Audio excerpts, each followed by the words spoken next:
All right, hello everybody.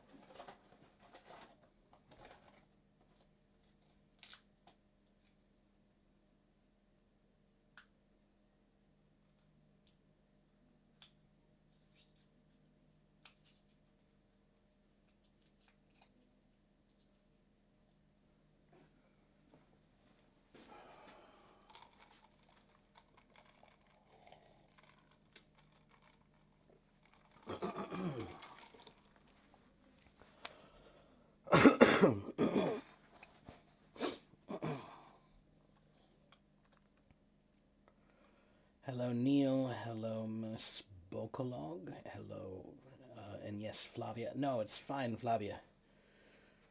That's fine. Don't worry about it. No, you're helping me when you remind me because sometimes I forget. Today I didn't forget, I just had to update my program.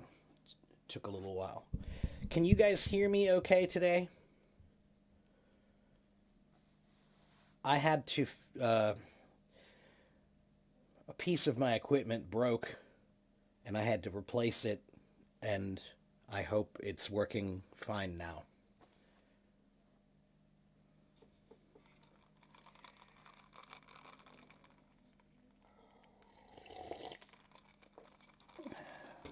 I used to follow a lot of English news on YouTube. They all just talk about tragedies. I was overwhelmed. Yeah, it's easy to be overwhelmed these days. It's very easy to be overwhelmed.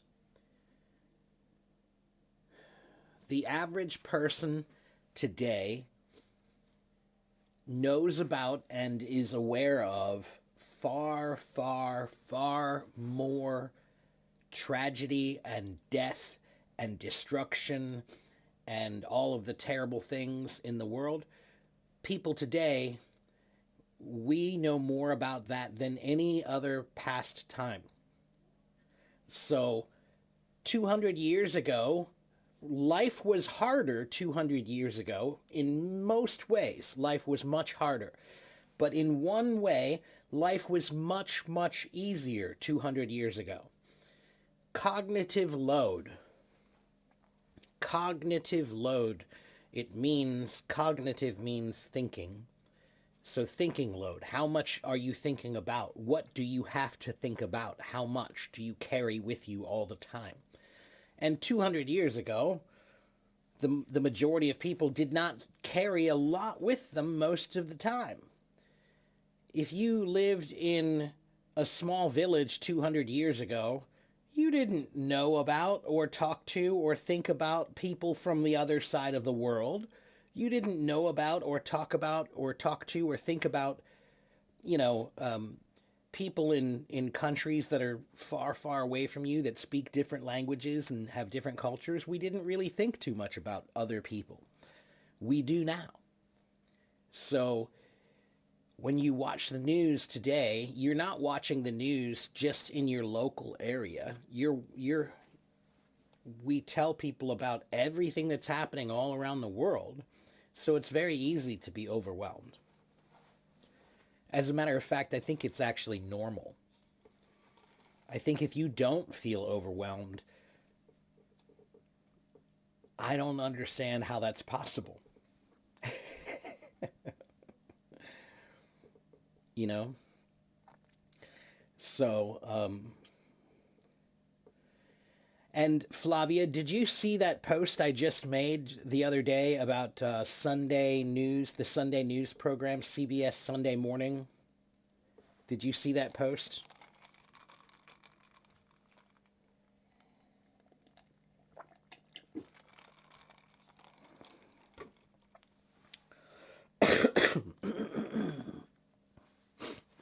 No. Okay. CBS Sunday Morning. It's a TV show that has been on for 47 years. 47 years this show has been on. I have been watching it since I was a baby. Jane Pauley. Jane Pauley is one of the main hosts of the show. She's a journalist who has been around for a long time. And that's a great show. If you need to feel a little positivity, if you need to feel a little bit of hope, if you need to feel a little bit of life's not so bad, go watch that show. It's a great show. They talk about many great things in the arts and music and culture and family and lots of really great stories. And if you think that I speak clearly, Jane Pauley speaks much more clearly than I do. So you should be able to understand her pretty well. Okay? So if you need to feel better, then go watch that show because it's really great. I mean, I can remember watching that when I was a baby, like 5 years old, you know? Well, but no, I'm not talking about CBS or NBC or whatever, BBC. I'm not talking about all of those. I'm just saying only this one show. This one show is a nice positive show that you can watch. So it's not the whole news program. It's called CBS Sunday Morning. It's only on Sunday morning. That's it. And it's very peaceful. It's very meditative. It's very calming. It's uplifting. It's a good show.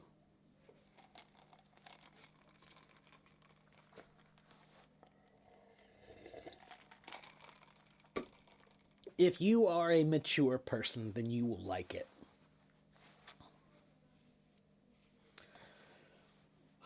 Okay, so I am here. Hello, Yulia. Hello, Zane. Hello, Carlos. I am here. Um,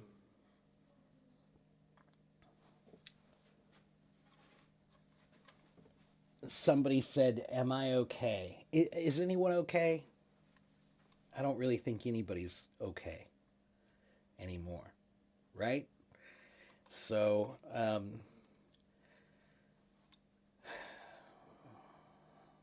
what did they say in World War II? Keep calm and carry on. Keep calm and carry on. You know, I guess. I guess.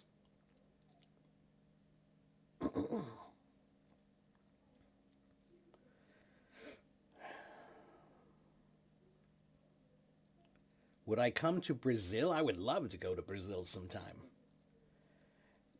Guys, it's to me that's a weird question. When you ask me, "Would you like to come to my country?" Yeah, of course I would. Why wouldn't I? It's weird. Of course I'd like to see someplace new and different and interesting. You know? I just am not Jeff Bezos. I am not Mark Zuckerberg. I'm not Elon Musk.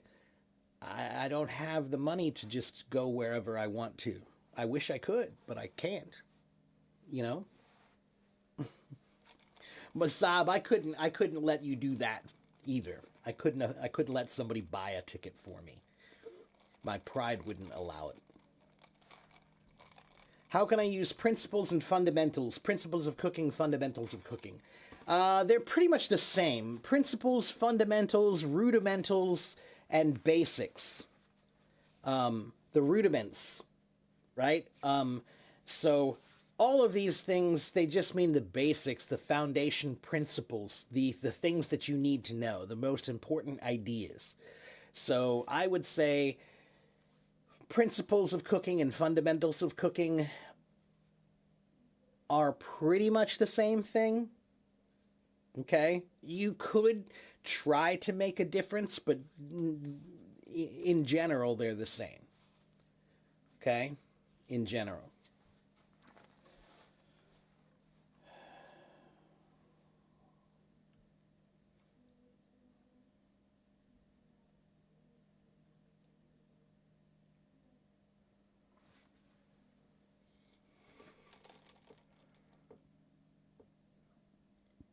How do you say to answer and end a phone call in English? You mean how do you answer and how do you end a phone call in English? If that's what you're asking, then I think that I should just give you this file because I'm pretty sure it has. Let me double check. Yeah, on the phone, telephone call. Take a look at this PDF file. This PDF file has one part about phone calls. Okay. Oh, you just want to know. Oh, okay. You just want to know how to say it. I understand now. Yes. Pick up the phone, hang up the phone. Yes, that's correct. Yeah. Which, that goes back to the old phones that you used to really. There was a big box with a thing on it, and you picked it up and held it to your ear like this, right? We don't really have those that much anymore, right? We don't really have those regular phones that much anymore. But we used to. So you used to pick up the phone and you used to hang up the phone. Okay? That's why we say pick up and hang up.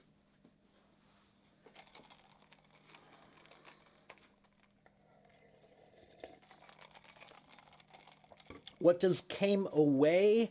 Where did you see it, Carlos? Can you tell me the context that you saw it in?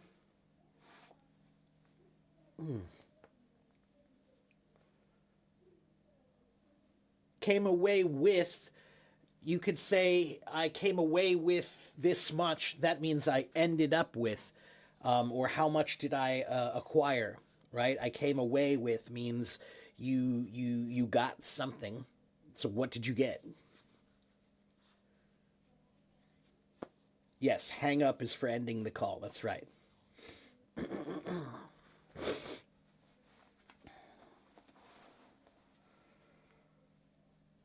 Yeah, right. She came away with the idea he's a bad person. Means she, at the end of what happened, her result is what she came away with, right? So, what did she feel at the end of her meeting with this new person?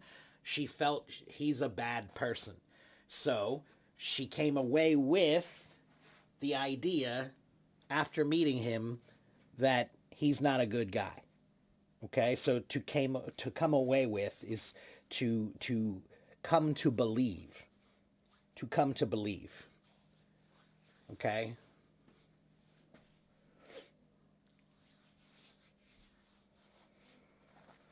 What's the best material for improving listening?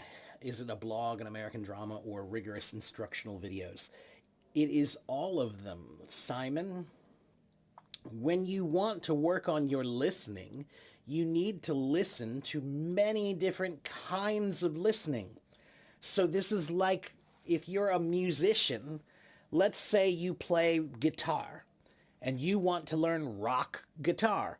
Okay, great. So you start learning rock guitar, but now you have to find all the best rock guitar players and listen to each one of those players to see how they are.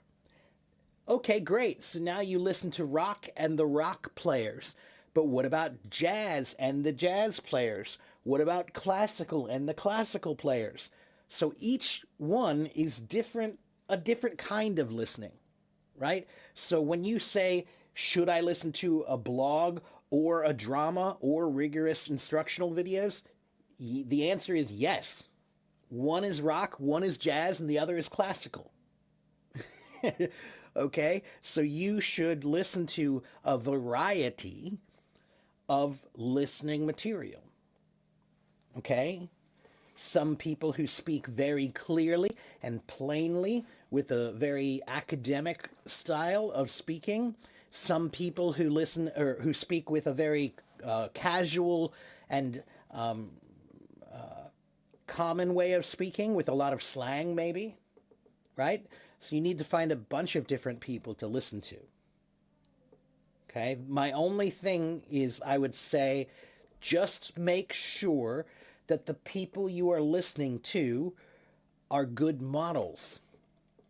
Are they good models for you to model yourself on? Okay?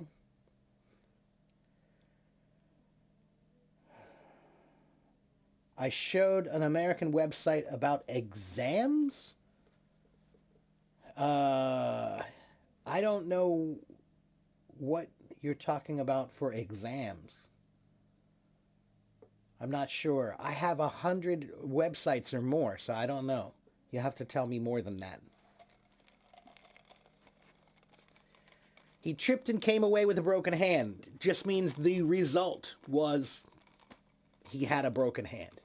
Okay? So to come away with means the result is something. Okay?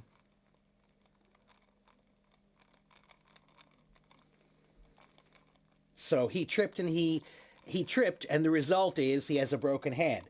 He met with him and the result was he believed or she believed he's not a good person. Okay? You hate slang? Yeah, I'm not a big fan of slang either. What about my health? What about my health? Are you worried about my health?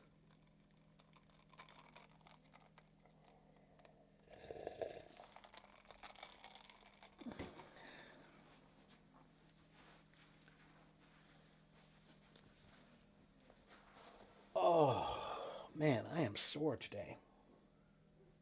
I feel stiff. All right, so we did have a topic today. I'm supposed to be teaching, so I suppose I'll teach. All right, let me look at my notes and figure out where we're going to start today.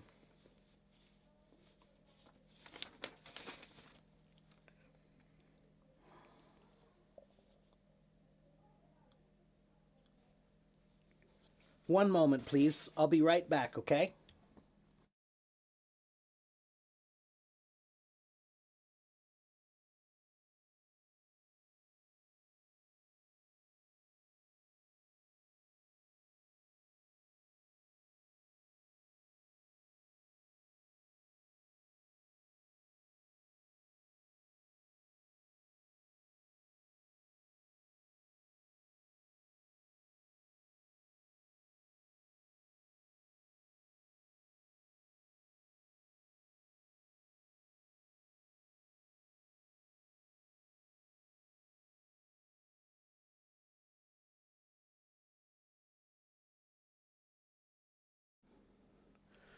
Okay, sorry about that. Okay, so let's start with let's do some easy ones, all right? We're going to start with all the words that have self in them today. That's a lot. There are a lot of words that have self in them. Okay? So we're going to talk about words about self something. Okay? There are a ton of words that are self something. These are a little hard to explain, but we're going to start with that. Okay? So yeah, we're starting with self words. So what about self assurance? What is self assurance and to be self assured? To be self assured.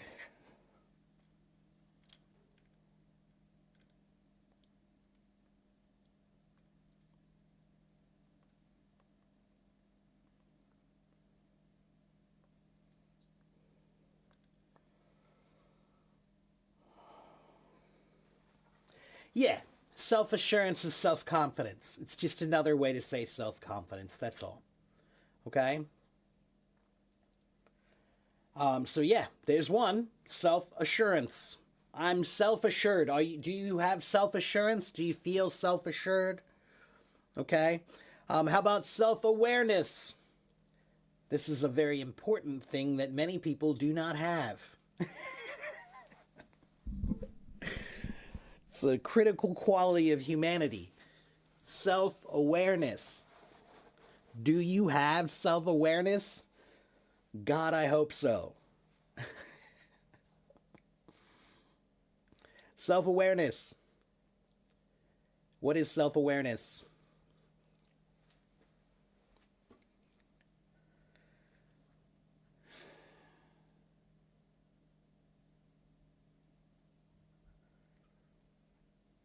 Yeah, Moises has got it. Yeah, it's to be aware of what's happening around you and inside you. It's not just around you. Self awareness is also about the awareness of what's happening inside of you, not just outside of you. So, as a matter of fact, I think that's the more important one is the self awareness of what's going on inside you is probably the most important, right? Okay, how about self censorship? Self censorship.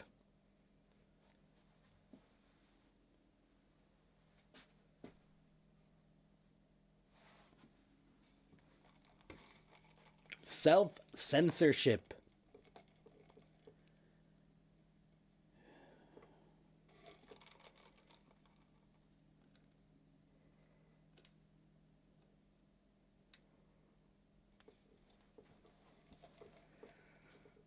So, self censorship means to not say something, right? You censor something means to not say it. It's actually a very interesting term. Uh, let me remember. Let me look at this word.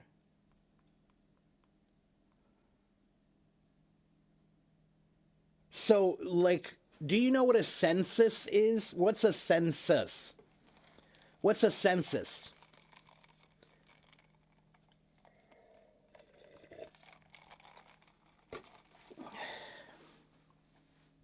What is a census?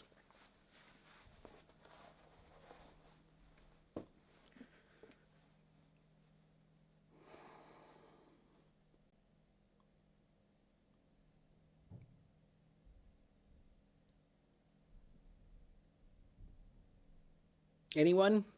A census? A census is, it's like a survey. It's a survey that the government will take to find out how many people do we have and how old are they and where do they live and what do they need, or, right? So that's a census, right?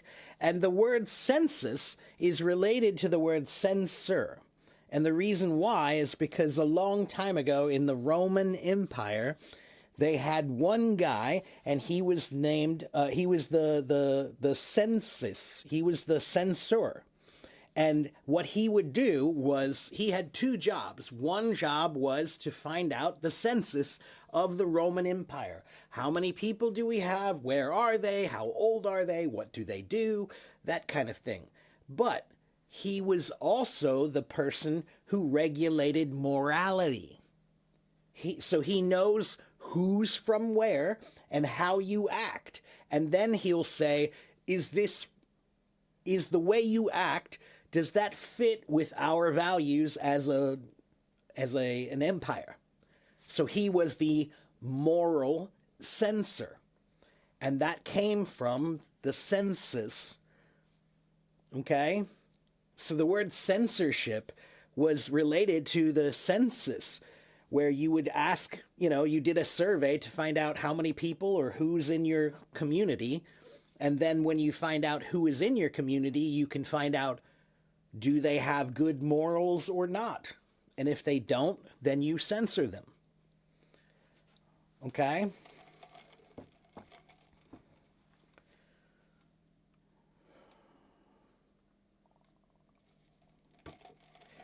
Let's see. How about to be self-centered? Self-centered. You're self-centered. What does that mean?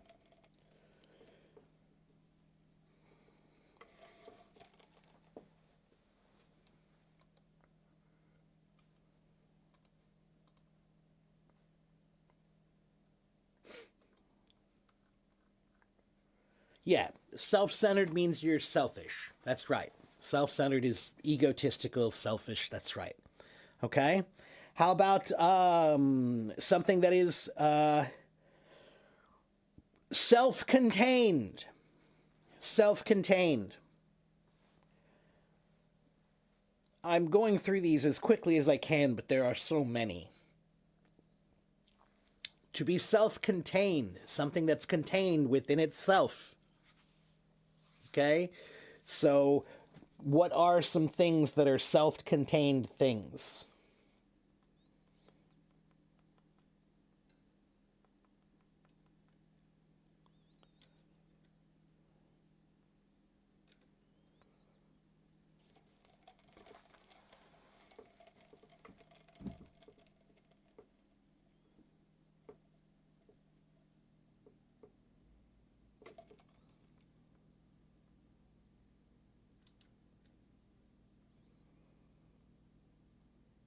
So, for example, maybe you have, you could say maybe a recreational vehicle, an RV. That's one of those big, big trucks that you can drive and you can sleep in it and you can drive around and travel. It has water, it has a bathroom, it has everything you need inside. So it is self contained. It has everything you need within itself. That's a self contained system. All right? So there are many types of self contained systems. Anything that it takes care of itself and it has everything it needs. It doesn't need extra things, then it is self contained. Okay? How about self complacency? Self complacency.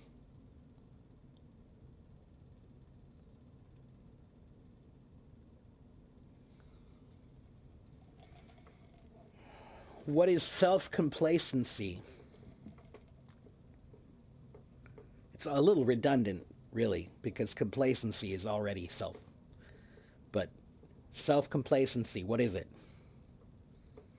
To be complacent. It's a good word, because some of you are too complacent. Are you complacent? Are you a complacent person?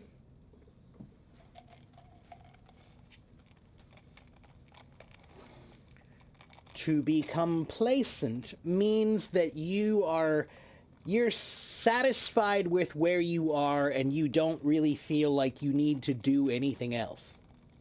Okay? So complacency means, it's fine. I don't need to do anything else. Okay? To be complacent means I don't need to do anything else. I don't need to worry about it. Don't worry about it. It's fine. You're self-satisfied with everything. Everything is already, no matter what you do, everything is, it's okay, it's fine, it's not a big deal, it's okay, it's good enough, okay, to be complacent, all right? Complacency means a self-satisfied contentment with your current situation. So you're content with your current situation when you shouldn't be, probably. Okay, most people shouldn't be content with their situation completely, right? Contentment is good in many ways, right? Contentment is a feeling that you're okay, you have enough. But sometimes contentment is very similar to being lazy. Sometimes being too content is like being lazy, right? So this word, complacency, is like a form of lazy contentedness. Like, I feel like I have enough, but you really don't. Okay?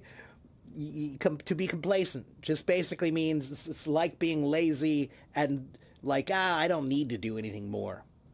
I don't need it. Okay? Sometimes people call it like autopilot, right? Where like you're not really thinking or caring, you're just complacent, you're just doing something. Okay? Okay, so look, there are many, many words that have self in them. And this is a good way for you to learn vocabulary, right? So I'm not going to go through all of them, but I'm going to read them. Okay, so I'll just read them so you can hear all these self words. And then don't be self-complacent. Go and find the words. Okay? You don't need me to do it for you. Okay? So I'm going to tell you these words, and later you go do the research. You go do the studying. Okay? So we have self-abandonment, self-abasement, self-absorbed, self-abuse, self-actualization, self-addressed, self-advancement, self-aggrandizing, self-analysis, self-appointed, self-assembly, self-assertive, self-assurance, self-aware, self-awareness, self-censorship, self-centered, self-cleaning, self-complacency, self-complacent, self-confidence, self-congratulation, self-conscious, self-contained, self-control, self-criticism, self-deception, self-defense, self-deluded, self-denial, self-deprecating, self-destruct, self-determination, self-discipline, self-education, self-esteem, self-evident, self-examination, self-explanatory, self-glorification, self-govern, self-hatred, self-heal, self-help, self-important, self-imposed, self-improvement, self-incrimination. So, yeah, I just stopped at the I's, but there are many more.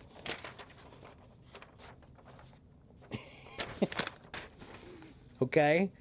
So look, self.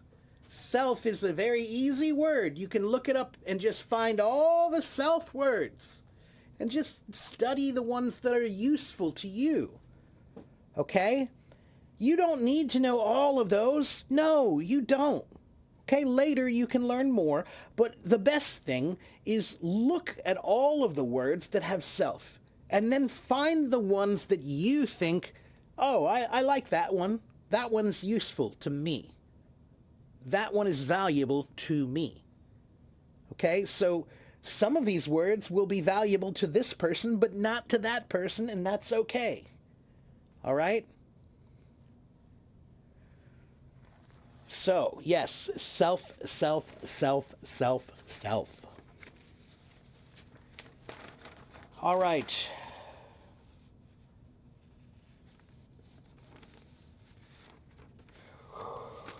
Oh, excuse me.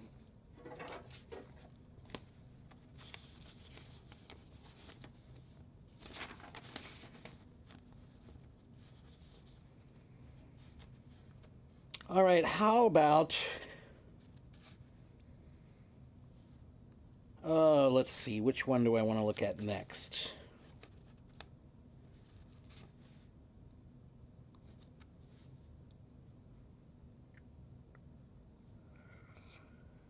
Sure, yeah.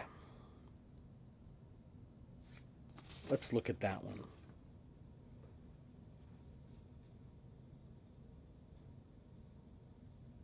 Okay, so next we're going to look at words that have the root, a Latin root of regul or reg. Just any reg words, okay? So there are a bunch of words that have reg in them.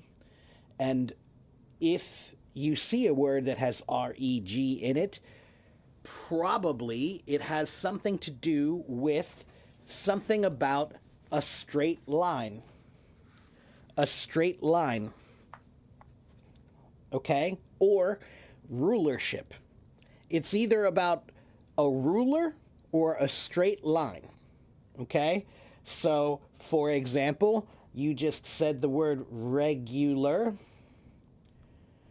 So, we're going to look at the word regular. And yes, the word regular comes from the 1400s, régulier, and it comes from Old French. And before that, it was Latin, regularis, which means containing the rules for guidance. Containing the rules for guidance. So, if something is regular, what does it mean? If something is regular, what does it mean?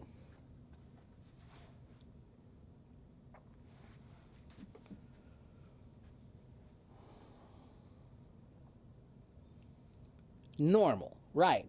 And the word reg, R-E-G, it means a straight line. A straight line. So it's like normal. It's a straight line. It's not a curved line. It's not a weird line. It's a straight line. It's normal. Okay? So that's where the word regular comes from. But there are many, many, many other words that we're going to look at. How about the word address?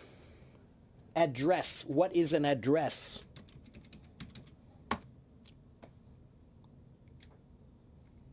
What is an address?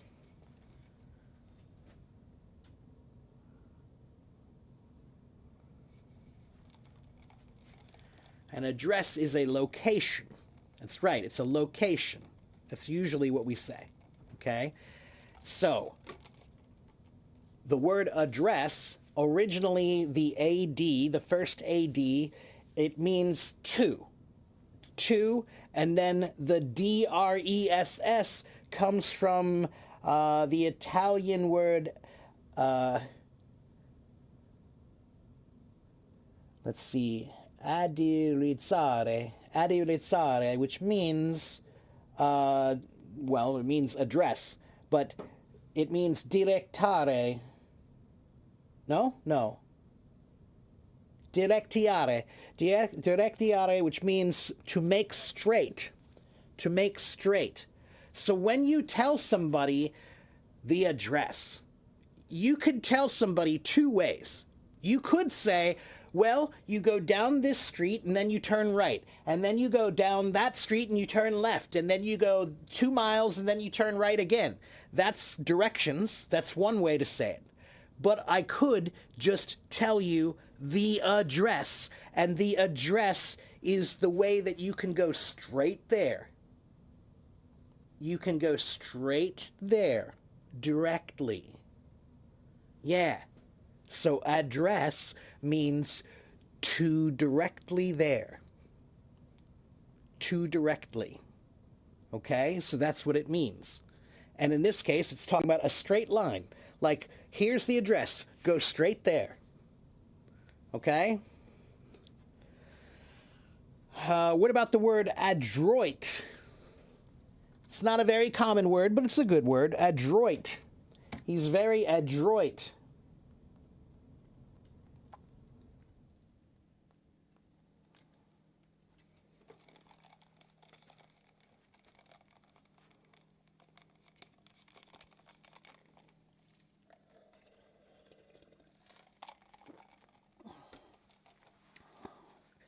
If you are very adroit, it means that you are very dexterous, which means like you're very skillful at something. You're skillful at something. But originally, the word adroit comes from French, adroit, which meant according to right, according to what's right. So the word straight, sometimes the word straight, we say upright. Upright. And what does upright mean? If something is upright, what does that mean?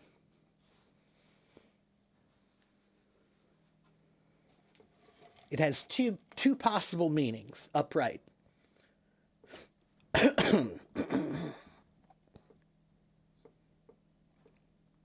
If something is upright.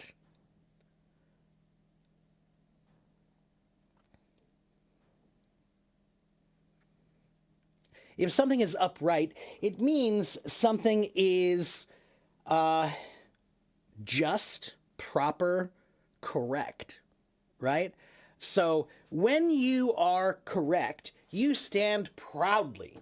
You stand proudly when you're correct, right? When you have the right answer, you stand like this, proudly. I'm ready to answer.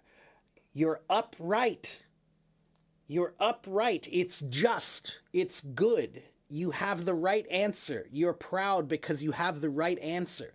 But when you don't have the right answer, or when you are not proud of what you have to say, then you don't stand proudly. You stand like this, not upright, not straight, not in a line. So the word adroit originally was French, and it adroit meant to the right, or to the correct way, or upright, straight. Okay? In this case, it means skillful. Okay? He's very adroit at something. Means he's very skillful. Okay? How about... Oh, well, we talked about the word address. What about the word dress? To dress. Why do we say dress? This is kind of funny. The word dress originally comes from cooking. The word dress comes from cooking, from the 1300s, when you would dress the food. Dressing the chicken means preparing the chicken for cooking. To dress the chicken meant to prepare it to be cooked. Okay? So the word to prepare something became to dress. So you dress yourself to prepare for someone else. So you're dressing the food to prepare it to be cooked. So when you dress yourself, you're preparing yourself to present yourself. Okay? And again, the word dress is related to the word directus, meaning straight. Okay? It's straight because it should look good. It should look proper. It should look like it was done correctly. It doesn't look like it was dressed well. Oh, then it wasn't cooked well. It wasn't right. It wasn't straight. Okay? So again, the word dress is related to the word straight. It's kind of funny. And the word dress started as a cooking word. It was to talk about how to prepare the food. You dressed the chicken, you dressed the bird, you dressed the turkey, you dressed the pig, you dressed the food to prepare. Okay? For proper presentation. All right? How about, let's see.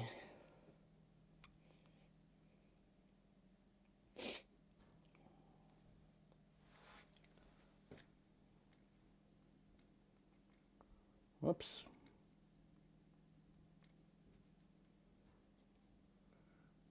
How about the word alert? Alert. What does alert mean? To be alert.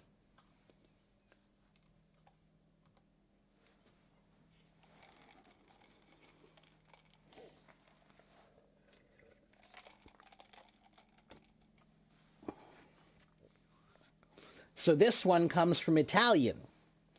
The word originally was allerta, which means to the height, to the height. So the word alert was about looking, right? You go up high so you can look, right? So it's related to the word in Latin erigere, which means erect, straight, upright.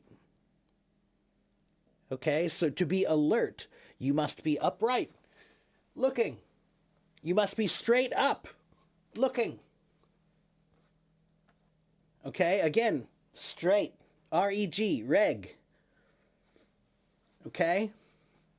But alert, does alert have R-E-G in it? Are the letters R-E-G in the word alert?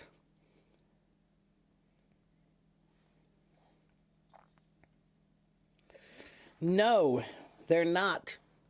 But that's why you have to look at the history, because over time the words change, right? So the word alert comes from the Italian word erect, which means to be straight up, right? And the word erect comes from reg, meaning straight. Okay? So sometimes these roots are not so obvious. Sometimes the roots are not so obvious, like this one, the word alert. You don't see an R-E-G in there anywhere. Okay? Let's see. How about the word arrogant? Arrogant. What does arrogant mean?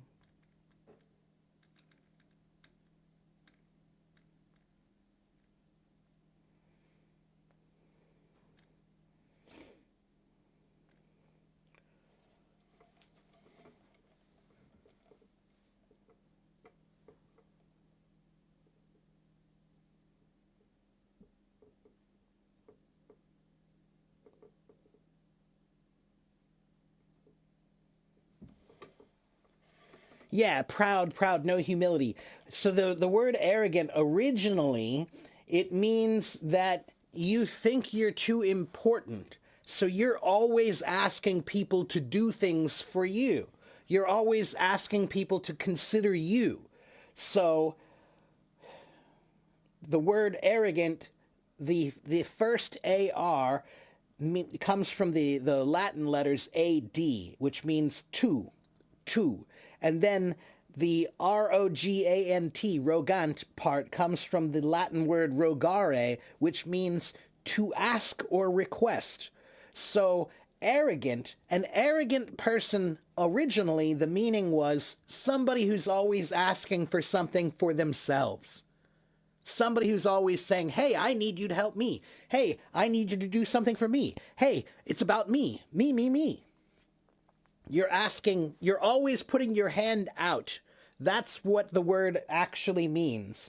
It means that you're assuming that you deserve things. You're assuming that you deserve it. So you're putting your hand out all the time. Okay? So why does it mean straight? Because when you put your hand out, your hand is out straight. Your hand is out straight, and you're saying, it's about me. Give something to me. I need it for me. You assume, this is for me. Oh, that's mine. Everything is for me. Arrogant. Okay?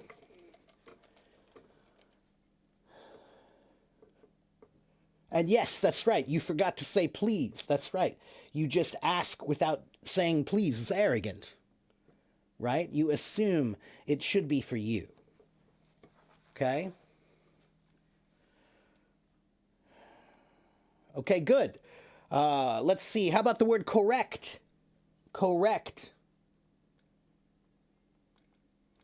If something is correct,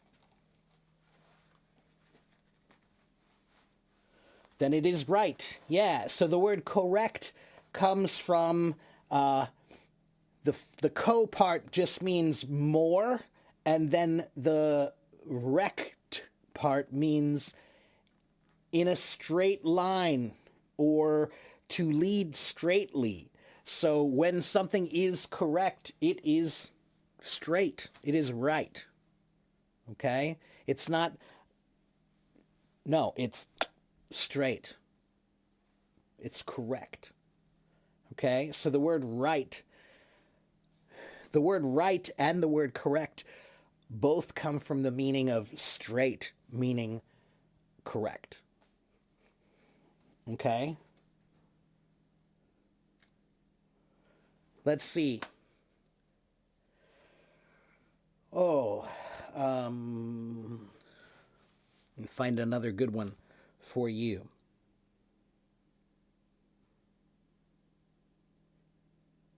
Okay, let's do a crazy one. How about this word?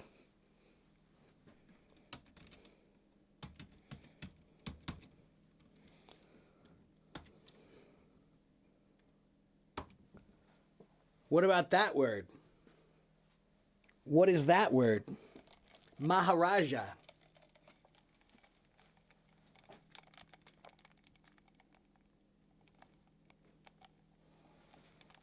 It's from India. That's right. And the word Maharaja means what? It means great king. It means great king. And the word Maha means great, and Raja means, or Rajan means king. And the word Raja comes from the Latin word that means right or the ruler, because the ruler, he's the straight one. He's the one who's right. He's the king, right? So the word right, or I should say, the word reg, the root reg can mean straight, or it can mean to rule, to rule. So yeah, the word Raja means king, and that's related to the Latin word that means to rule. So yeah, even there's a connection between India and Sanskrit and Latin. Okay? How about the word regal? Regal.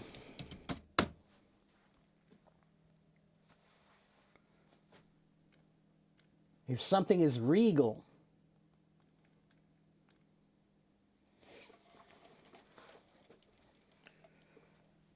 yeah, royal. That's right. Regal means royal. It means pertaining to the king, something about the king. And it has the letters R-E-G. It's right there. If it says reg, it has something to do with ruling, being straight, being correct, or being the king. Because the king is the ruler. He's straight, he's correct, and he's always right. Right? Okay? And yes, reg is in region. Why? Because a region is an area, right? Let's take a look at the word region.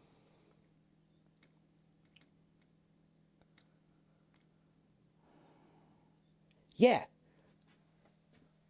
The region is the area of the king. The region is the area of the king. Right?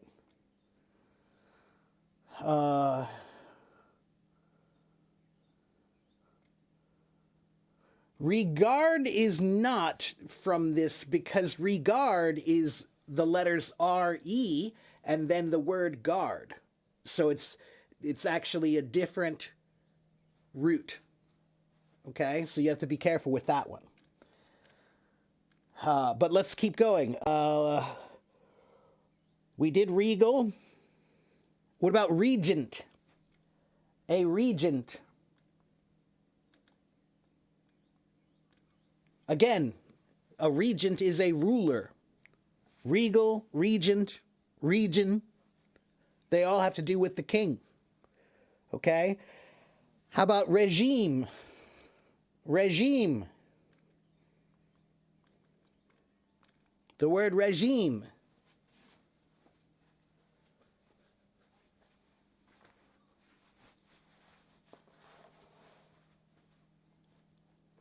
A regime is that's the current government. It's the current ruling family or current ruling group is the regime, right? And the word regime means the group who is ruling. The group who's ruling, right? It's the group who is guiding you. Okay? And how about the word realm? Realm. The realm of the king. The realm of the king. Yeah, it's the country of the king. And again, realm is related to R-E-G, meaning the area of the king, because the king is the ruler. Okay, so that's the kingdom of kingdom, right? It's the king's land, right? How about the word regimen and regiment?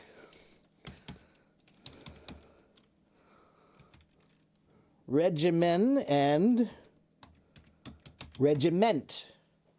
What about those words? A regiment is part of the army, right? It's a group of army or a group of soldiers, right? That's a regiment of the king, the soldiers of the king, right? Regimen, a regimen is what? What's a regimen? It's a schedule, right? A schedule for doing something, not just dosage, just a schedule for doing something is a regimen, right? So if I say, like, what's your study regimen? That means, what are you doing regularly to study? What is your process that you do all the time consistently. Regimen is like the regiment, the army, they have to practice every day, right? The regiment has to practice. That's called, the regiment is doing their regimen. So the word regimen comes from the regiment. The regiment must practice. So your regimen is your practice. Okay? And how about the word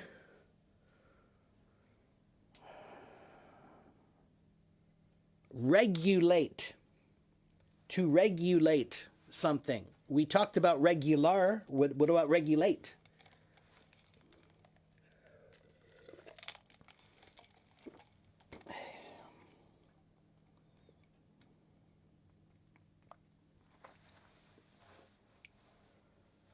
Again, to regulate means to control something, yeah.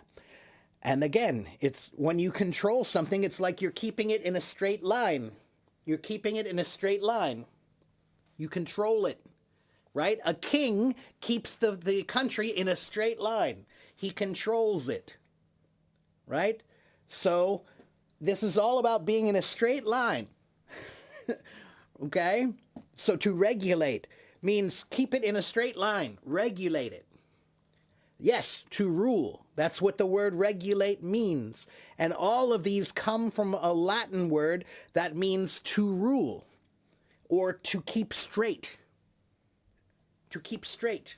Because the king keeps his region, the king keeps his people, his land straight.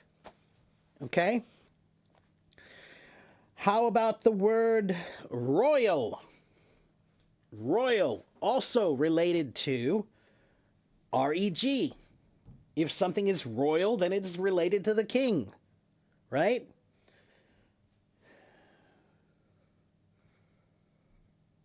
How about this word? Rectangle.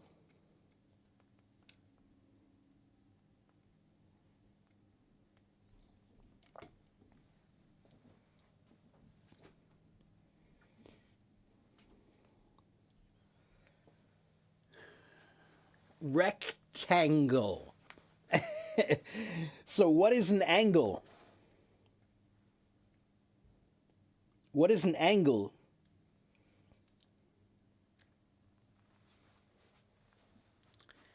An angle means a corner, right? A corner. So rec means straight. Rec means straight. Rectangle means, oh, you go straight and then angle. And then you go straight and then angle. And then you go straight and then angle. Straight, angle. Straight, angle. Straight, angle. Get it? You go straight and then you make an angle. Then you go straight and then you make an angle. Rectangle. That's what rectangle means. Okay? How about the word prerogative? Prerogative, let's see.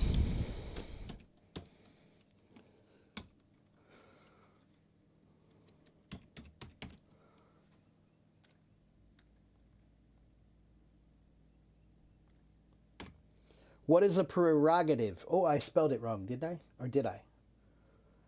Oh, yes, I did. It should be Prerogative,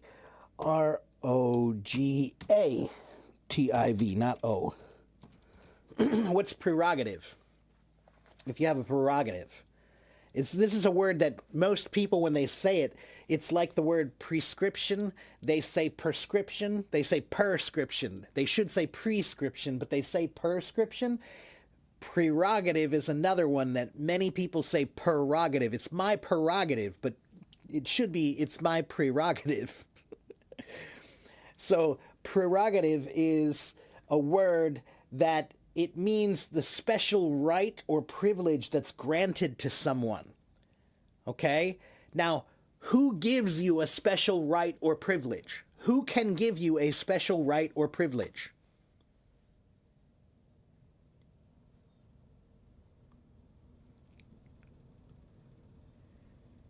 Anyone know who's the one person who can give you a special right or privilege?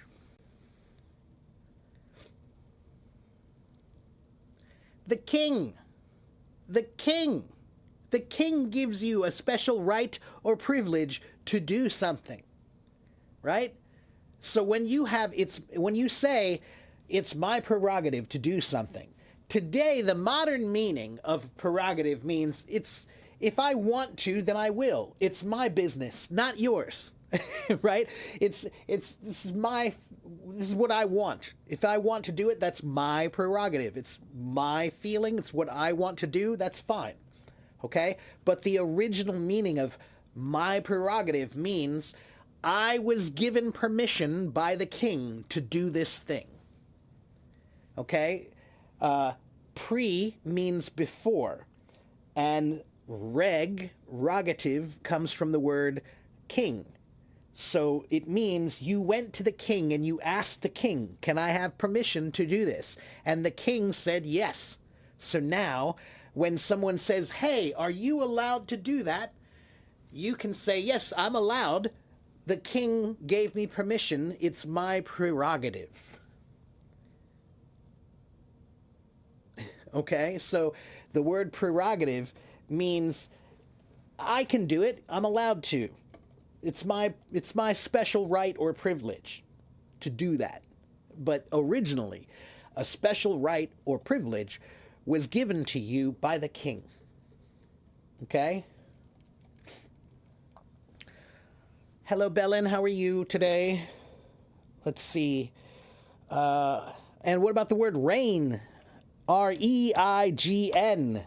Not R-A-I-N. R-E-I-G-N. What does reign mean?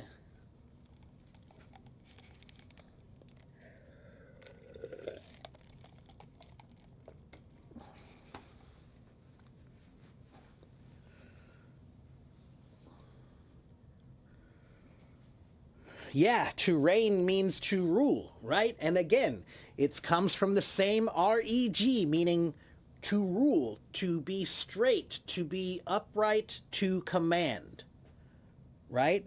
So that's the reign of the king, is the rule of the king, okay? How about this word? What about this word? Do you know this word? Rectify. To rectify something.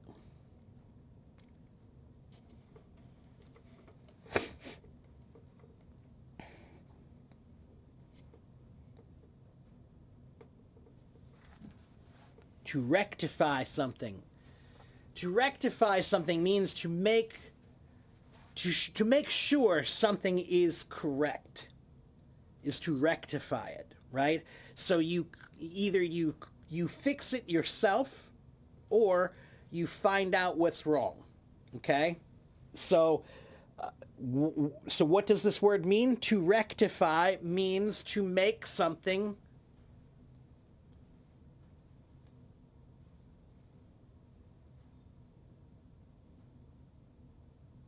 to make it straight.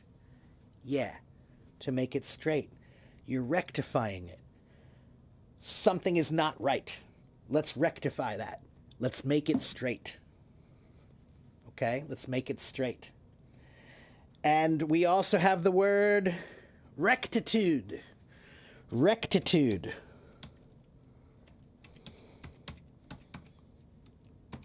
Rectitude. What is rectitude?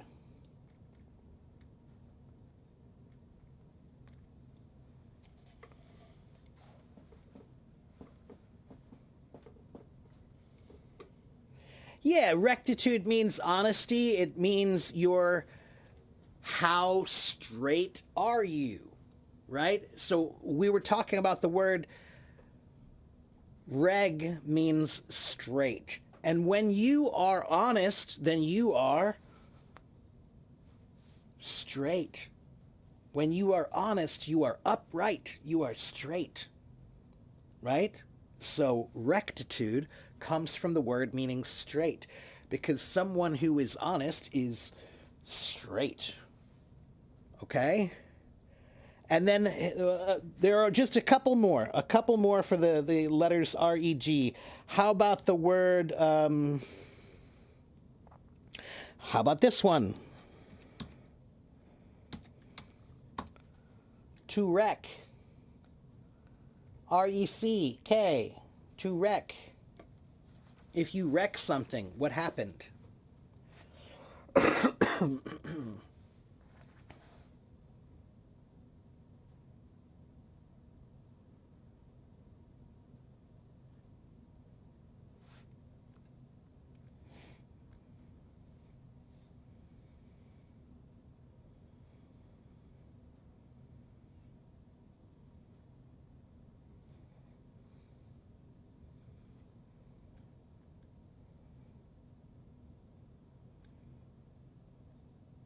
One moment, let me look at something.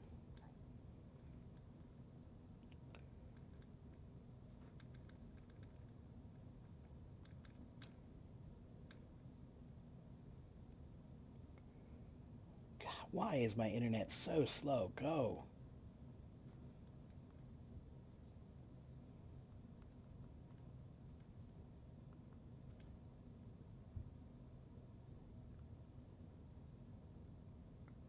So, the word wreck is not a common word anymore, but you might know the word reckon. To reckon.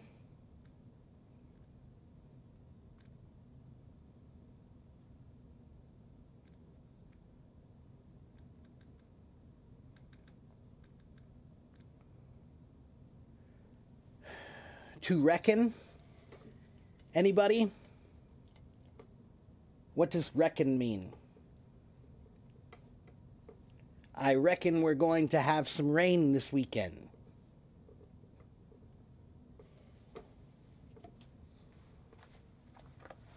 So to reckon means to calculate.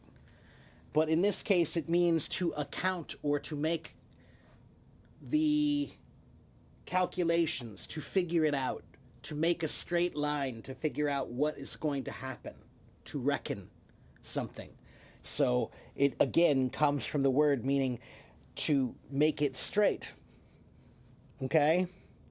And that's also why you rectify things. Rectify is to make it straight. To rectify is to make it right. Okay? All right, and finally, how about this word?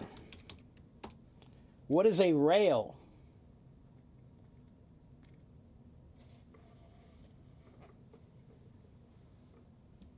What's a rail? Yeah, like a train, right. The word rail also is related to this same word because the word rail means straight. Rails have to be straight, don't they? Right? So the word rail is related to the word regal, which is related to the word rectify, which is related to the word region, which is related to the word address, which is related to the word direct, which is related to the word adroit and alert, which is related to the word rectangle, which is related to the word regimen and region and regular and rank. All of these are related. All of these are related.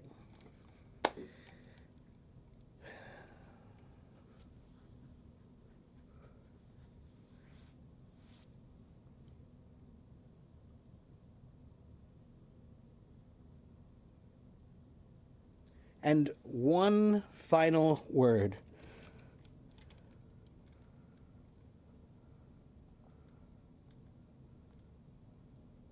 How about this word?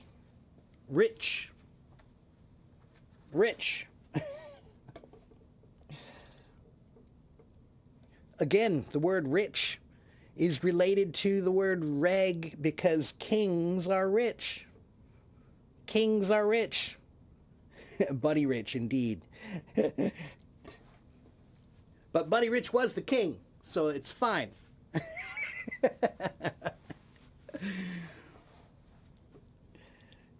Yeah. So again, guys, it's to me this is very interesting. You know, it makes it much more interesting for me when I can start to say, like, oh, yeah, the word king and the word rule and regal and regular, they all have to do with being straight, just like the word rail is straight, and the word to be rectified, to have rectitude, to be straight, to have good morals is to be straight, right? So all of these are about being somehow straight. Okay?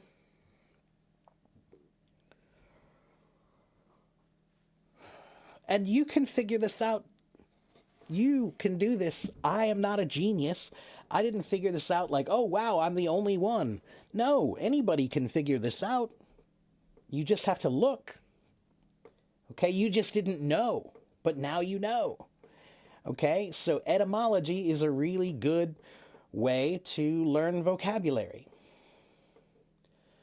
Okay, now, are all of the words that I just told you, are all of those words useful to you? No, they're not. But many of them are. Many of them are. Okay? Am I an AI?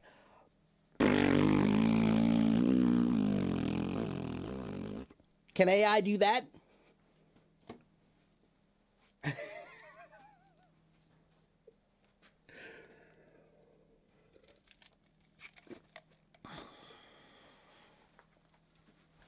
That's how I show that I'm not AI. I just have to do stupid, silly things that AI would never do. Piece of cake. I can do that. I am a stupid, silly man.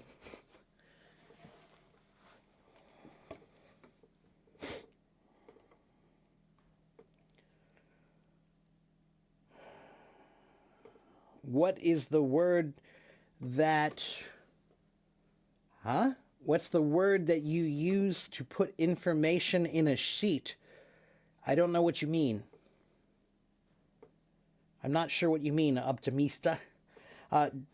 James says, is reading a better way to expand vocabulary? Reading is the best way to improve your vocabulary. Okay? There are 4 ways that I tell people to learn vocabulary. Reading is the first way. Number 1, read. And when you're done with that, read some more. And when you're done with that, read more. Reading is the number 1 way to increase your vocabulary effectively. Read. The second way is to use a thesaurus. Do you have a thesaurus? If you don't, you need one. Go to thesaurus.com. Thesaurus.com. It's a free website. Okay? What does thesaurus mean? The word thesaurus originally means treasure, because that is a book of treasure. It's a book of words that are treasures. Okay? And a thesaurus will help you learn the words based on words you already know. So if you know the word happy, great. You know the word happy. But do you know the word jubilant? Do you know the word joyous and joyful? They're related to the word happy. Okay? They're related to the word happy. All right? So you can look up a word you know and find other words that are in the family. They're the same family. They're not the same exact meaning, maybe, but they're close. All right? So that's another good way. The third way to learn vocabulary is by topic. Choose a topic and then look up the words about that topic. So choose sports. Then look up all the vocabulary about sports. Choose gardening and look up all the vocabulary about gardening. Choose swimming and look up all the vocabulary about swimming.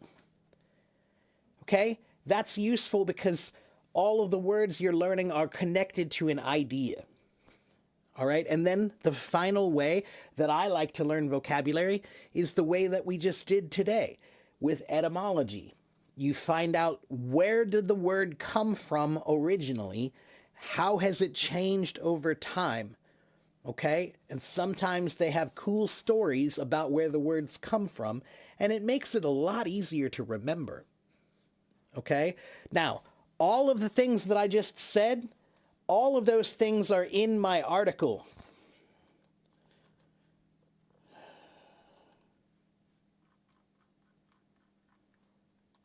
Right here.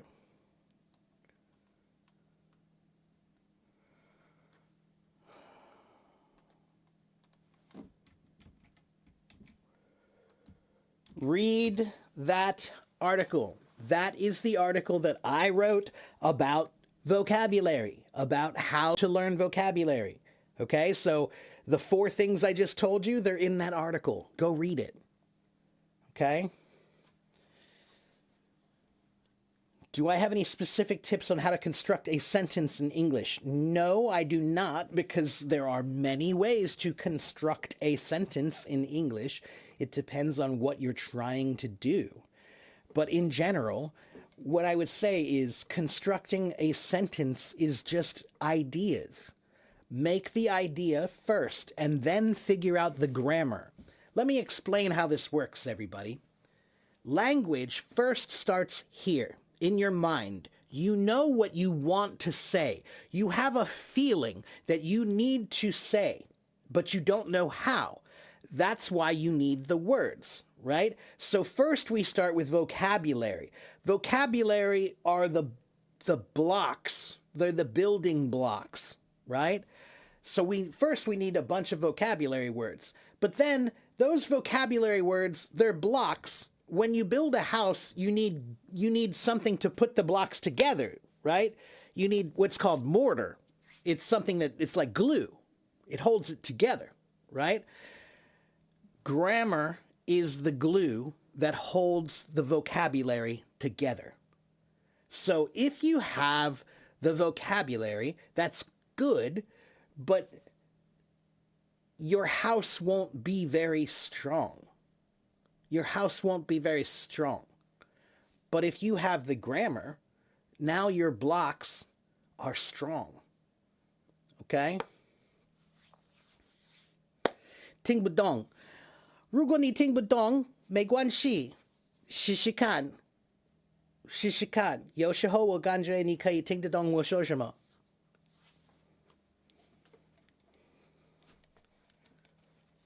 Okay? But guys, grammar is magic. Magic is power.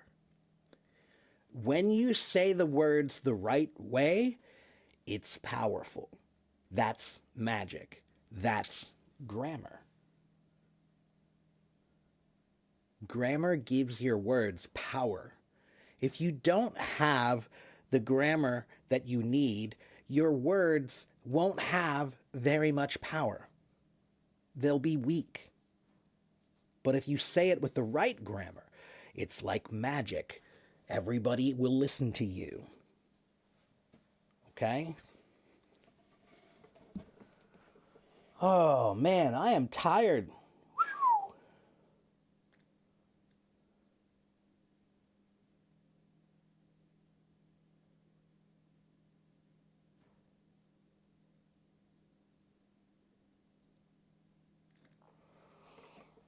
Oh.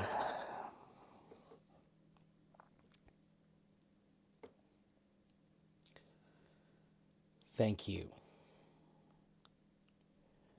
All right, let's just open up and just have a free chat, shall we? Like, let's just talk about life for a few minutes, shall we? Because I'm tired of teaching. Or at least I'm tired of teaching English.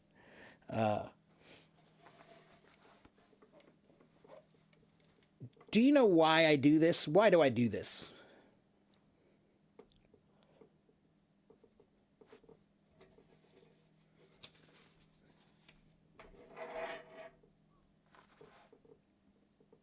Why do I do this? Do you guys know why? Because I don't make money here. I have to pay money to do this. Did you know that? I don't make money, I pay money.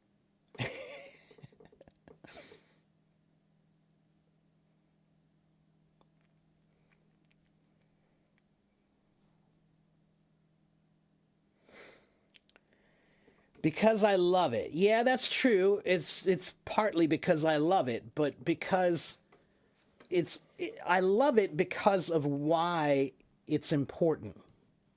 Because when I was a kid, I wanted to learn, but it was hard. And I struggled. It was very hard for me. So I started teaching myself. I started teaching myself, and I started trying to understand why I couldn't understand. I tried to understand why this wasn't working. And I tried to understand how I could teach myself because I wanted to be better. Because I wanted to make myself a better person. And that is the purpose of learning. You're not learning to get a better job. You're not learning to make more money. You're learning because you're supposed to make yourself a better person. That's why I do it. Because learning made me a better person. Learning made me a better person, and learning can make you a better person. But you have to make it part of your life. Learning is not something to do like a side activity. Learning is not something to do because you want to make more money. Learning is that's the point. That's the whole point of being here. The whole point of being alive. To learn and grow and be better. So that's why I do it. Because learning made me better. It does make me better. I continue to try to learn. Learning keeps you humble. Okay?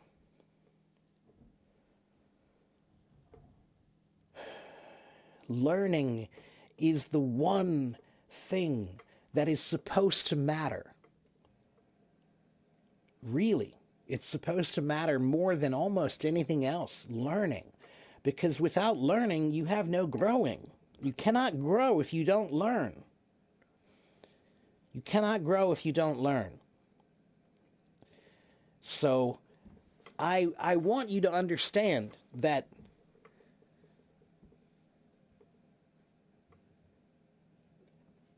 every day you have a chance to explore knowledge and understand more and grow. Every day you have a chance to explore knowledge, understand more, and grow. But you don't. You have a chance every day, but you don't. Why not? Why? The knowledge is out there. It's right there. It's waiting for you. You know, just yesterday or just 2 days ago, Waleed, I don't know if he's here today, but Waleed is a follower who follows me all the time. And he asked me a question, and I told him, I want you to go find it. Go find it and come back and tell me, because that's the treasure. I don't want to give you the treasure. I want you to go find the treasure. I want you to go out there and get it for yourself. Okay? If I just give you the treasure, it doesn't have any real value. But if you go find the treasure, it has all the value. Okay?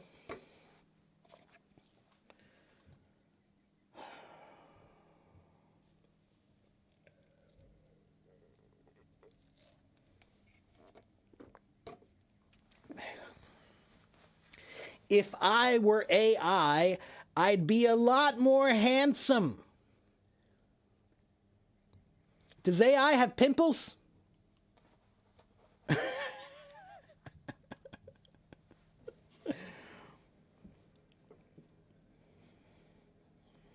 I'm not AI.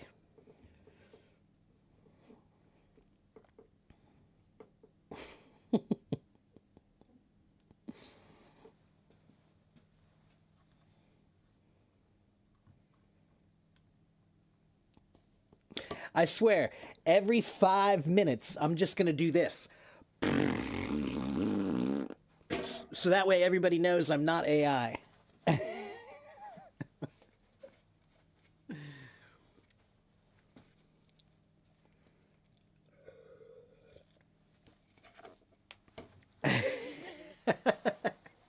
I'm glad you think so. I'm glad you think so.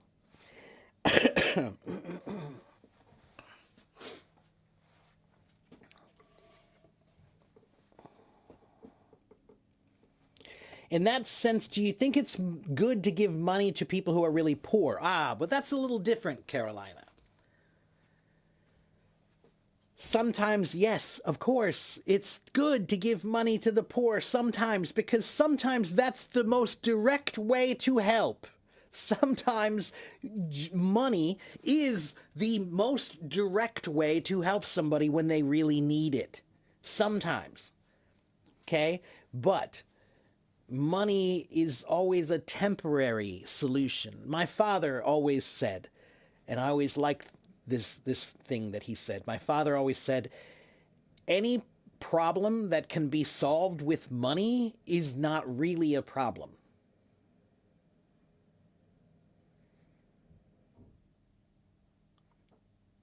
Think about that. Any problem that can be solved with money, it's not really a problem.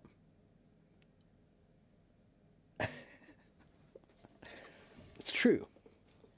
So that means you have to look past the money. You have to look at what the real problems are. Okay, so sure, you can solve problems with money.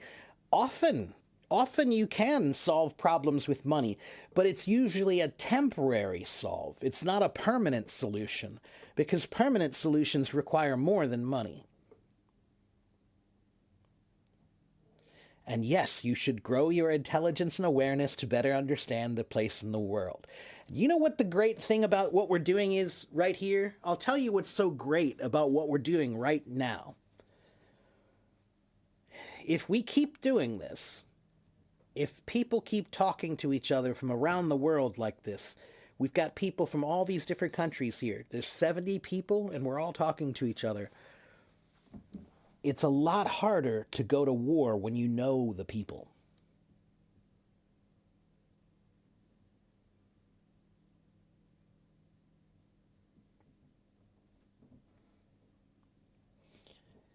It's a lot harder to go to war when you know the people.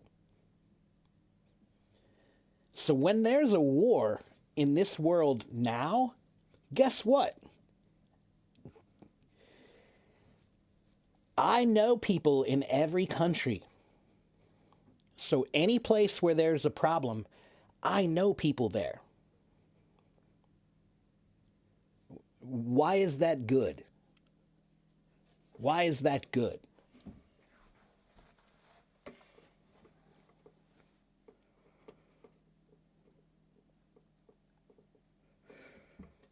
It's good because you only care about your community. You only care about your community. So that means you have to define your community as being bigger. So right now, my community is you. I have a community over the entire world. So I have to consider my whole community. But that's very new. 100 years ago, your community was very small. Think about how small your community was 100 years ago. But now I'm talking to somebody in Japan and in Turkey and in Venezuela and in Spain and all at the same time. So that's what certain people in government, they don't understand. And they're old. They're old. They don't know. They don't understand that we talk to each other now. They don't get it. We talk to each other. We know each other now. I know you. You know me. It's not us and them anymore. So we got to keep doing this. You know, I started this project like 10 years ago. 10 years ago, I got the idea that I wanted to have a friend in every country in the world. I wanted one friend in every single place in the world. Because I don't know if anybody's ever done that. Has anybody ever done that before? That you have one friend, at least one friend in every place in the world? Yeah, now imagine if we all did that. That was why I started this. So when you go to my website is called AFIEC. AFIEC means a friend in every corner of the world. That's my project. It could be yours. It could be yours too. Just think about that. If you had one friend in every country in the world, now the community is the world. If we start doing that, things will change.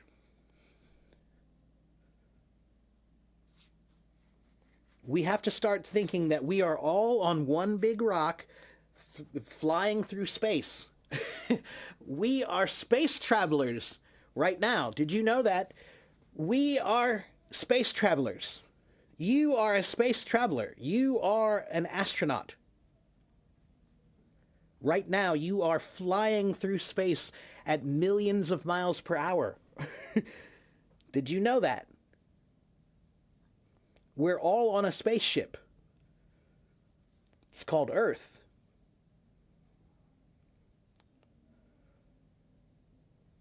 Okay?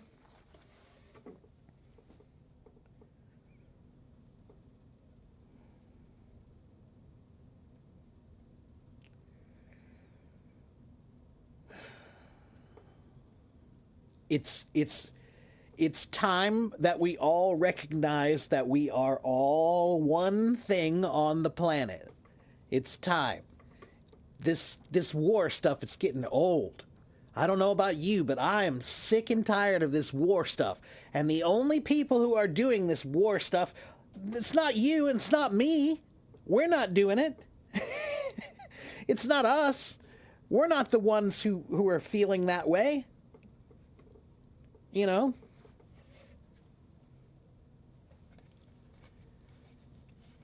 The more we can build a feeling that we're all one, the sooner we can stop the bullshit. Okay? Pardon my language, but yeah. That's one of the biggest reasons why I do this too. I do this because learning is a way that everybody can be better, and I want everybody to be better. But I also do this because I want everybody to see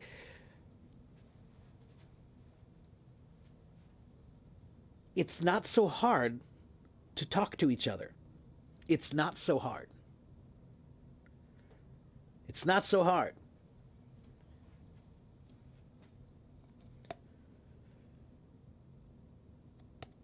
Okay, enough seriousness. I'm sorry. I felt like I needed to get that off my chest for some reason.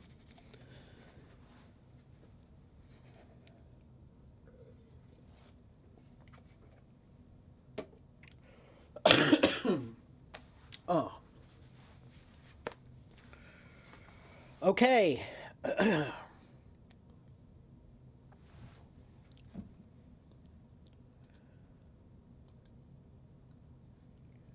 And yes, I do read your comments. I'm a little tired. I'm okay.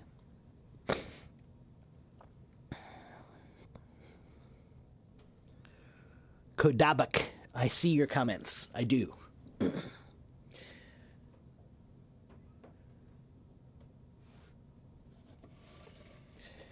Thank you, Karen.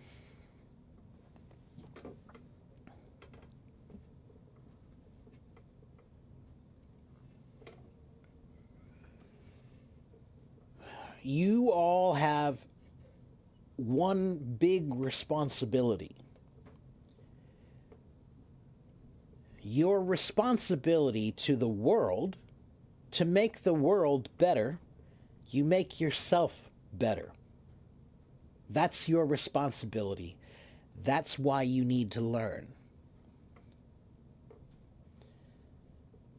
When you make yourself better, you make the world better. Okay?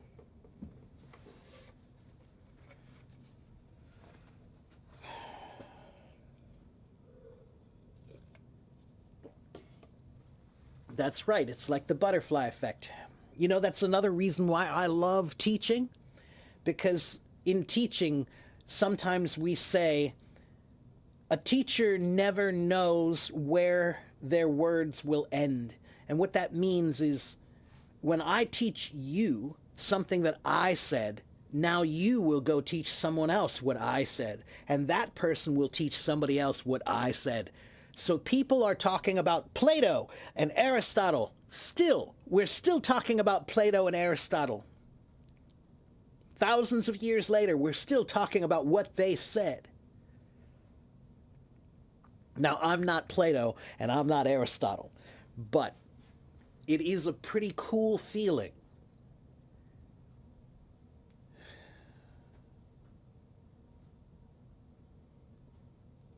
Teachers affect the world far more than you know. Every teacher that you've ever met, well, every good teacher that you've ever met, they affect the world in ways that you can't really imagine or appreciate. Teachers need to be paid more, you know? Or at least they need to be valued more, you know? If you're a teacher, you should have free hotels everywhere in the world. If you're a teacher, restaurants should just, come eat, please. Please eat. You know, if you don't want to pay us more, fine. Okay, I get it. You're not going to pay us more. But teachers should have far more respect than they get. Teachers are just, honestly, it's one of the biggest problems in the world today, in my opinion, is we respect somebody on Wall Street more than we respect teachers. You respect the guy who has a Ferrari more than you respect the guy who teaches kids every day. Do you know how hard it is to go into a classroom of children every single day and be good? Do you know how hard that is to do? But when you see two guys, you see one guy, he has a Toyota Corolla, and he doesn't have a lot of money, but he's a teacher. And you see the other guy, and he has a Ferrari, and he works on Wall Street. And when you see the Wall Street guy, you'll say, "Oh, hello, sir. Nice to meet you, sir. You're so great, sir. How can I help you, sir? What can I do for you today, sir? You're so amazing, sir. Look at your car. You must be incredible. You must be incredible, sir, because you have a Ferrari." But the guy who has the Toyota Corolla is a teacher, and he's the one who is making your child want to learn every day. He's making your child want to be better every day. That has to change. And it's mostly men. It's mostly men. Men, look at me. You need to start caring about things that matter more. Wealth and cars and fancy, expensive things. No. What you care about is what we care about. So why don't you care about teachers?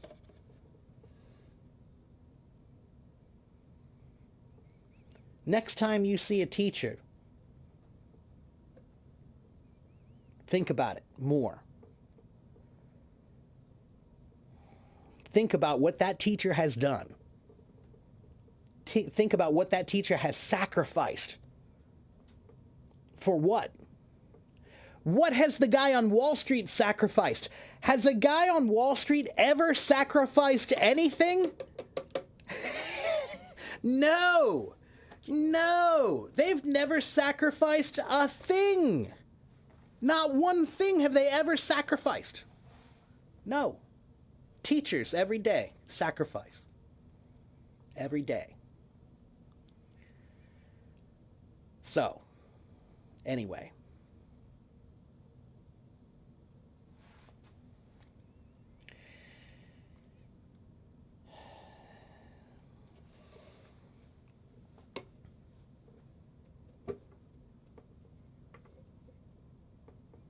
Okay. Anybody have any questions? Before I go, do you have any more questions? Oh, I'll give you 15 more minutes. I've been here for almost 2 hours, so I'll give you 15 more minutes. So 15 minutes of open questions, whatever you want to ask. If you've got a question, ask me. You've got 15 minutes. I believe the situation is this way because most people are stupid. Well, I certainly think that some people are probably stupid. But no, I don't think that that's the reason why. It's very simple. We value what we value. You can change it any time. But look, guys, like for example, let's put it this way. I'm going to prove it to you. Guys, just the guys here. Guys, how many of you love sports?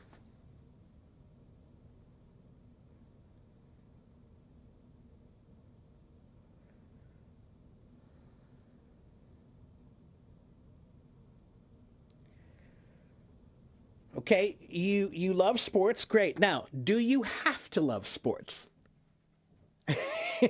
The question is, do you have to love sports?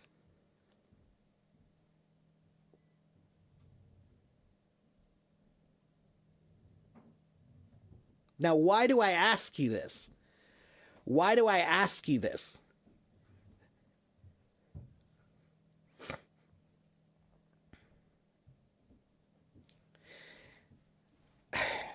Maybe I shouldn't have gone down that road.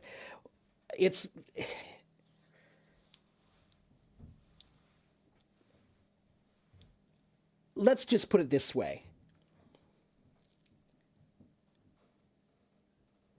I actually don't watch sports anymore. Do you know why? Because I would rather look up to people who are doing things that matter. I'm sorry, but not one person in any sport is doing anything that matters. None of that matters. Not one football game matters. Not one baseball game matters. Not one soccer game matters. Not one cricket game matters. None of that matters.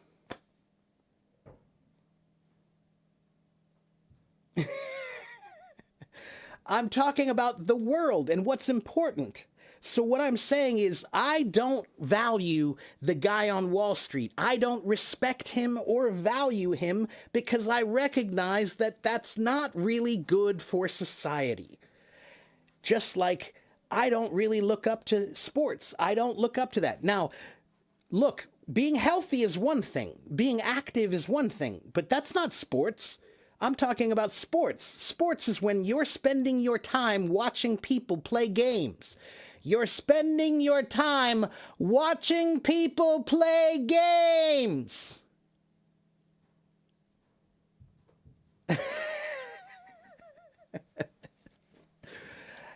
I'm just saying, maybe it's not as important as you think, and maybe it could be less important. Maybe there are other things that you should think about more that would value yourself and everyone else better. If you spent time doing these other things, maybe you would be better and everyone would be better.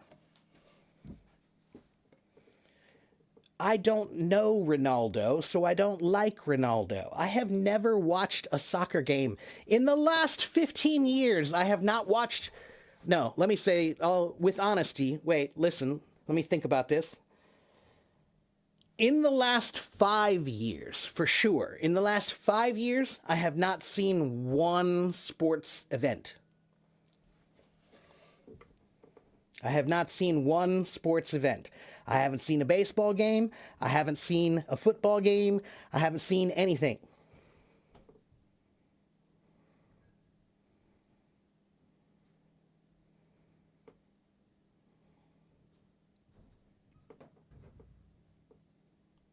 I have read books. I have studied and learned many things. But I haven't watched any games. Because why? Because games are games. Games are games. It's a game. It's a game.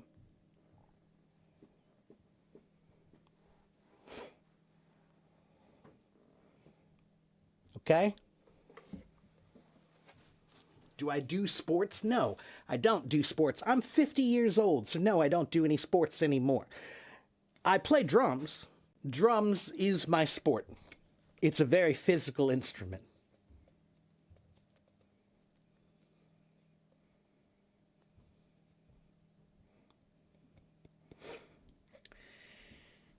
You just need to think about what really matters. That's all. You just need to think about what really matters. Okay? And by the way, again, the word sport. What does the word sport mean? What does the word sport mean? The original meaning of sport.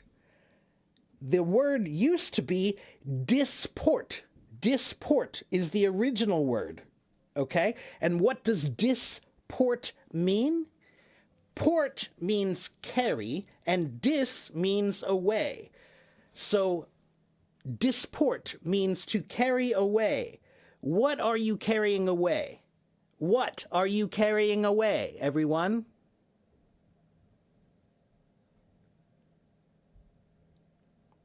You're carrying away your mind. Sports were supposed to be something that you do to take your mind away from important things. So sports are something that you should do sometimes to take your mind off of things. But the problem is, you're not doing it just sometimes to take your mind off of things. You're doing it all the time to take your mind off of things. So that means your mind is always off of things. Your mind is never on when it's supposed to be, because you're always distracting it with sports. Disport, to carry away your mind.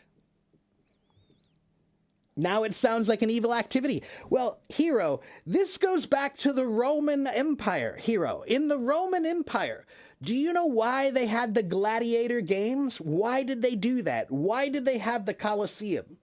Do you know what was the point of the Colosseum? Why did they have that?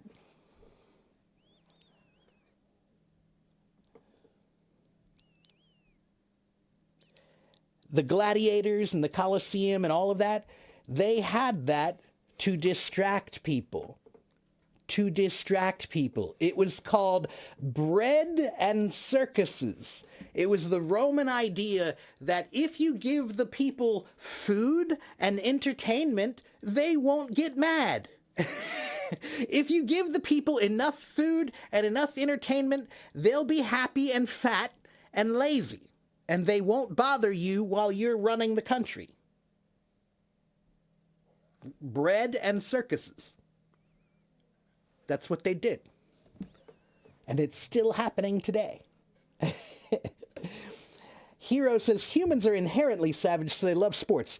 Guess what, Hero? I just read an article yesterday, and it was all about how there's a new study that shows that that's not true. Humans are not inherently savage. There are many primate species that did not develop violent ways of dealing with their problems.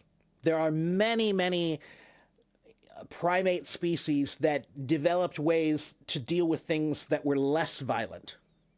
So there is a new study out that just came out. I just read it just the other day, and it was talking about how, yeah, we are not naturally haters. We're not naturally killers. We are not. You learn that. You learn to be primal. You learn to be territorial. You learn to be tribal. You learn that. Take care, Esther. You love peace, unity, and communication. Indeed. How can you control your mind? Control is not probably the best word to use when you're talking about your mind. I think the best thing is not to say control, is just to say use. Just use it, okay? It's kind of like a fire hose. Your mind, it will, the more you use it, the more control you will get, okay?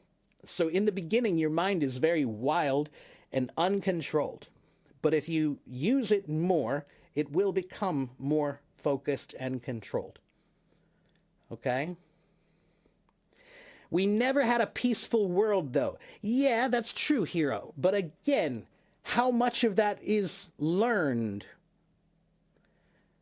I think that we assumed that a lot of that was internal, instinctual. But we have now found out that most of that is, it's not nature, it's nurture. Nature and nurture. Nature means that some things, some of your behaviors are created by your environment. That's nature. Some of your, that's your, scratch that. Some of your behaviors are created by your environment. That's to be born that way. That's you're naturally that way, right? But some of your ways are created by the things that you do, the things that you're surrounded by, right? So there's being born one way, that's right, okay? You're born that way, fine. But then a lot of it is what we learn, okay? A lot of it is what we're taught, okay? We can discipline the mind, indeed. Yeah.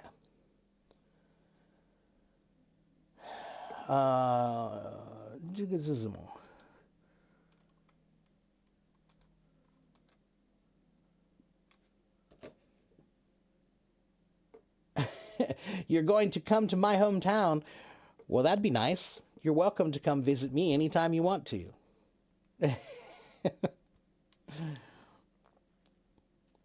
If you come to my town, yeah, tell me. If you're in my town, tell me. I'll take you out to lunch.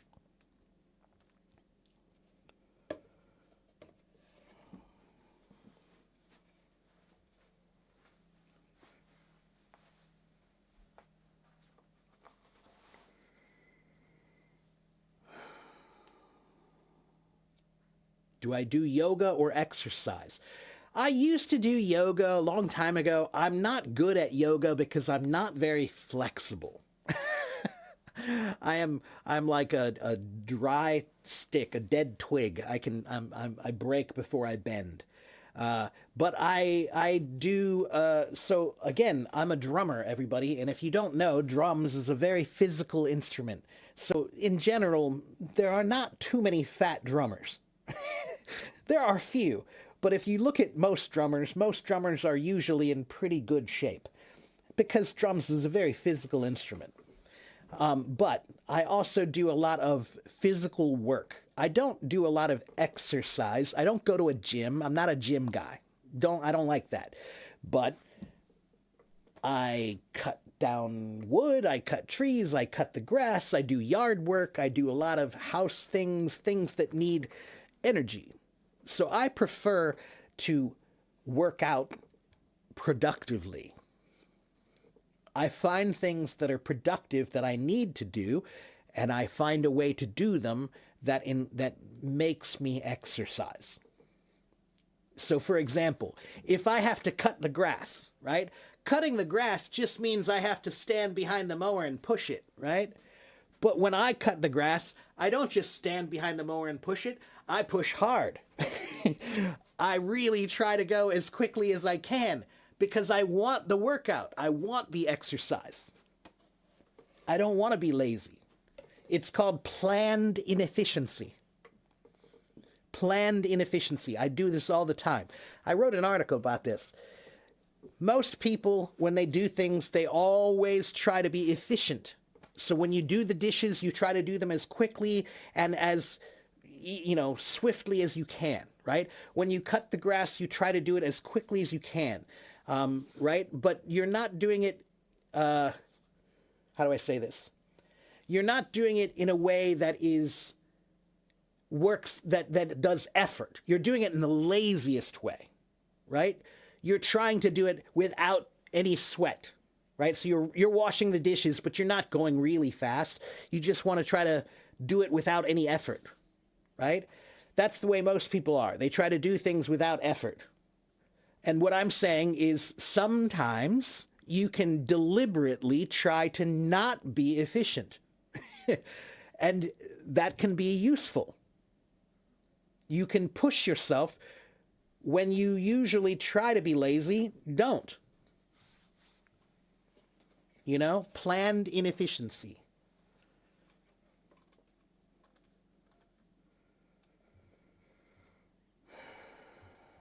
My kids choose video games rather than kicking a ball outside. Yeah, but Hero, it's hard because the games are so addictive. The games are too good. That's why I don't like games anymore.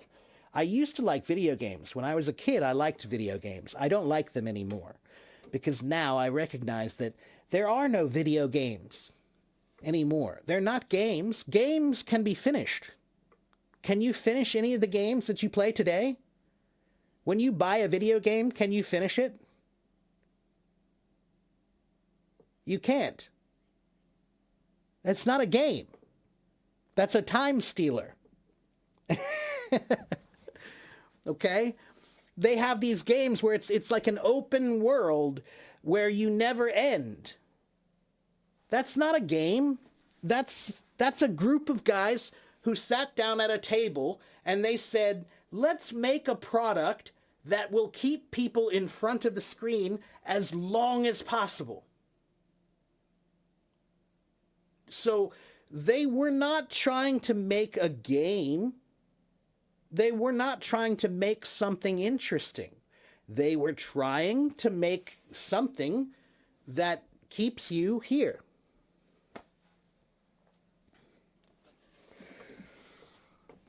What about when you play poker with your friends? What about that? What do you mean?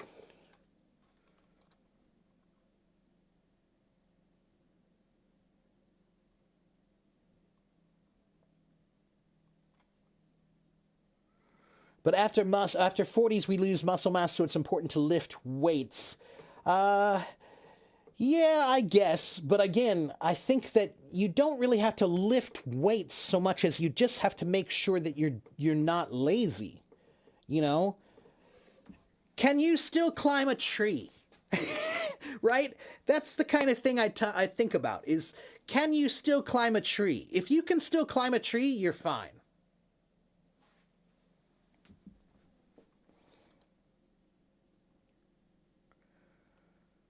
What about when you play poker with your friends? It's also a game. Yes, but poker ends. Poker has an end. Poker has an end for two reasons. One, every hand you finish quickly. You can do... So if you're playing the game for 2 hours, in that time you have played many games. You've not just played one. You've played many that started and ended, right? And usually poker... When we play poker with a group of friends, is it all night? No. Usually it's like, okay, come on over. We'll play poker from 8 to 10. It's 2 hours, right? So you have a set time. Or you stop playing poker because you lost money. Now it's over, right? So poker has an end.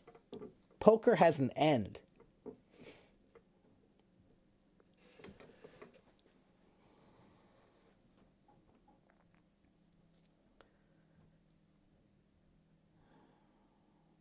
Do I do chanting or Dhyandharna or something specific to stay focused or peaceful?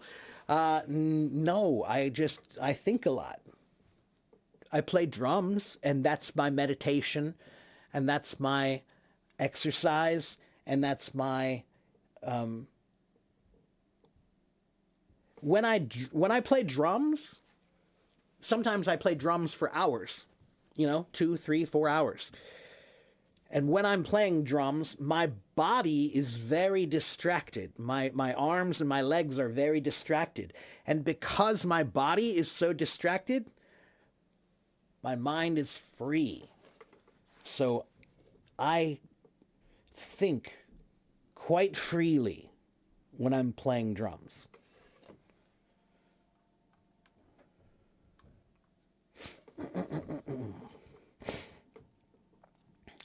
And I already played about 6 months on Red Dead Redemption 2 as a game, and I'm still playing it. Right, that's what I'm saying. Right? Okay, like, I stopped playing video games a long time ago when games were still games. They still had an ending. But the games today, I have never played Call of Duty. I have never played Grand Theft Auto. I have never played Red Dead Redemption. I have never played, what's the other one? Fortnite. I've never played any of those. I don't even know how. And guess what? I gotta be honest. It feels pretty good. It feels pretty good to say that I don't know how to play those games. I don't know. And I'm quite proud. Because I don't need that. You know what, guys? Here's another way to think about your mind. This is another way to think about your mind. Your mind is real estate. What is real estate, everybody? What is real estate?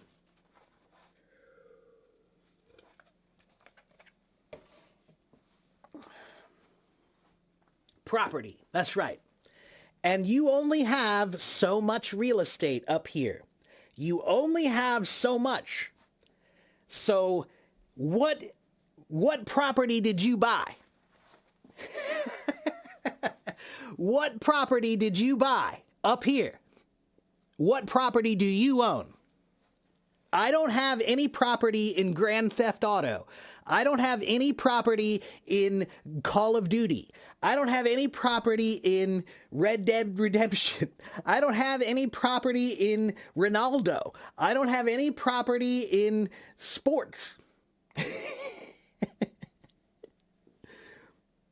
Do you understand?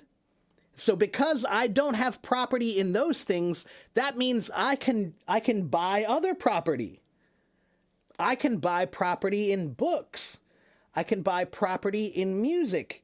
I can buy property in culture. I can buy property in history and science. Your mind only has so much room. There's only so much property that you can buy. So what properties did you buy? And are they good investments? Is your property a good investment?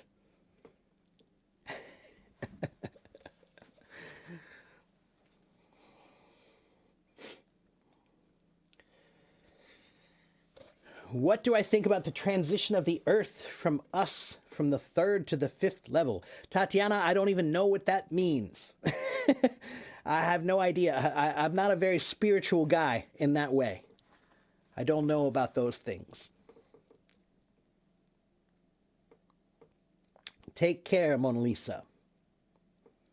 Yeah, my property, in my mind, is mostly the things I talked about. History, music, culture, food, travel, knowledge, philosophy, wisdom, science.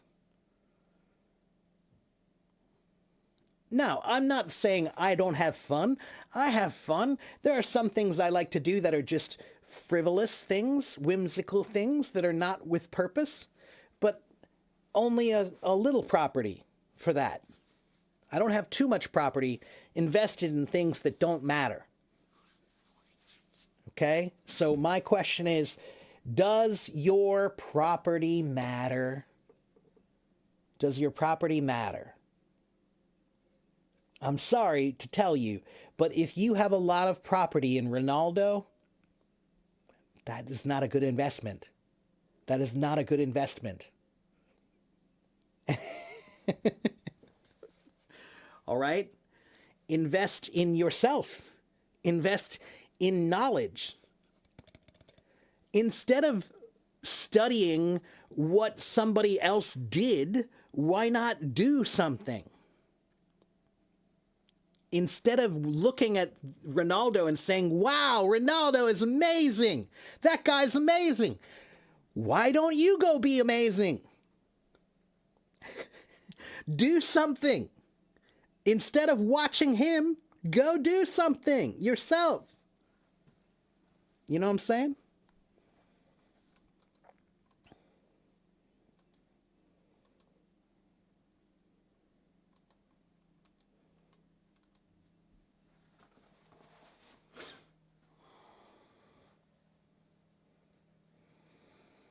Am I a little bit nervous? Do I look nervous? No. You think I look nervous? This is not nervous. Okay, first of all, hello, my name is Teacher Mark.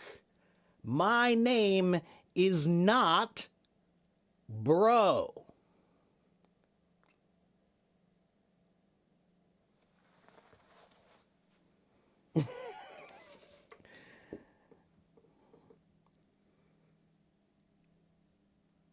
Don't call people bro. It's not good. You sound like a child when you say the word bro. It just sounds childish. Hey, bro. What's up, bro? Hi, bro. How you doing, bro? Grow up. Be a man. Be an adult. Use a name. Yeah, I know it's super common on Hello Talk. That's why I'm telling everybody, don't say bro.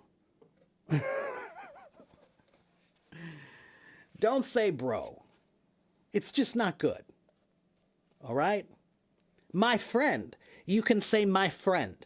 Every time you want to say bro, say, how are you doing, my friend? It's nice to meet you, my friend. My friend is okay. Bro is weak. Okay?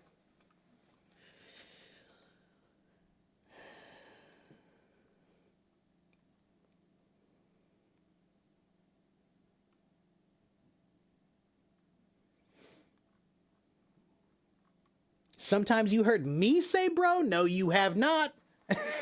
You have never heard me say bro. I am sure of it. I am 100% sure. I have never said bro to anybody on this live stream in 5 years. Not once.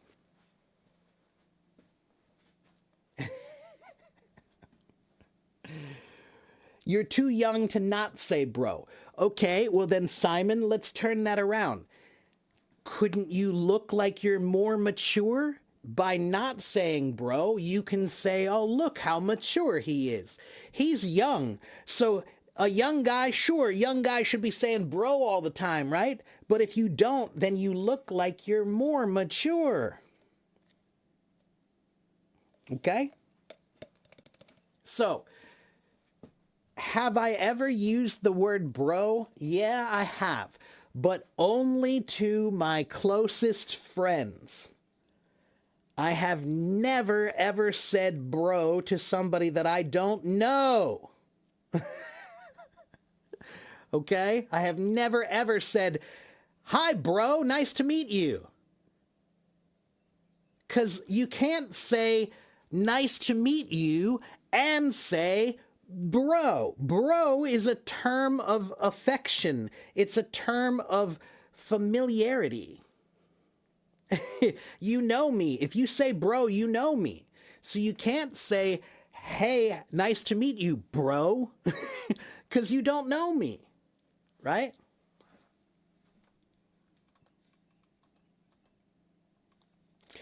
Maybe people don't know where bro came from. Hero, for a lot of reasons, I'll tell you why it's popular. I know why it's popular.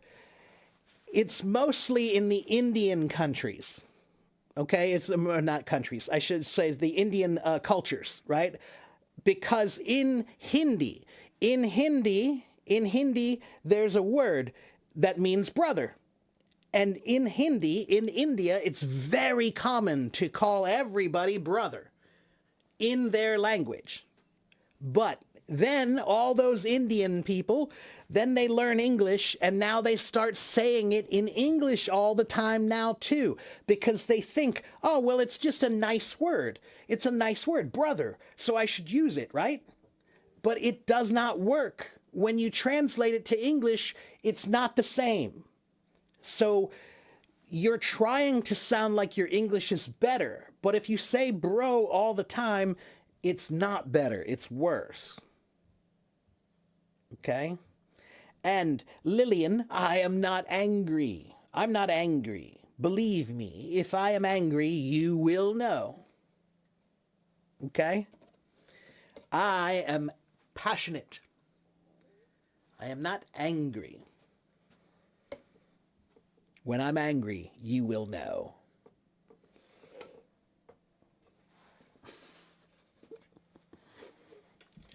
Okay? Even in Scandinavia, bro, they use it a lot. Okay. Well, I'm just here to tell you, as a musician, I am a musician. When you say the word bro, a lot of you, when you say it, it's because you want to be cool. You don't need the word bro to be cool. I'm a musician. Let me tell you what cool is about. All right? You don't need the word bro. Okay?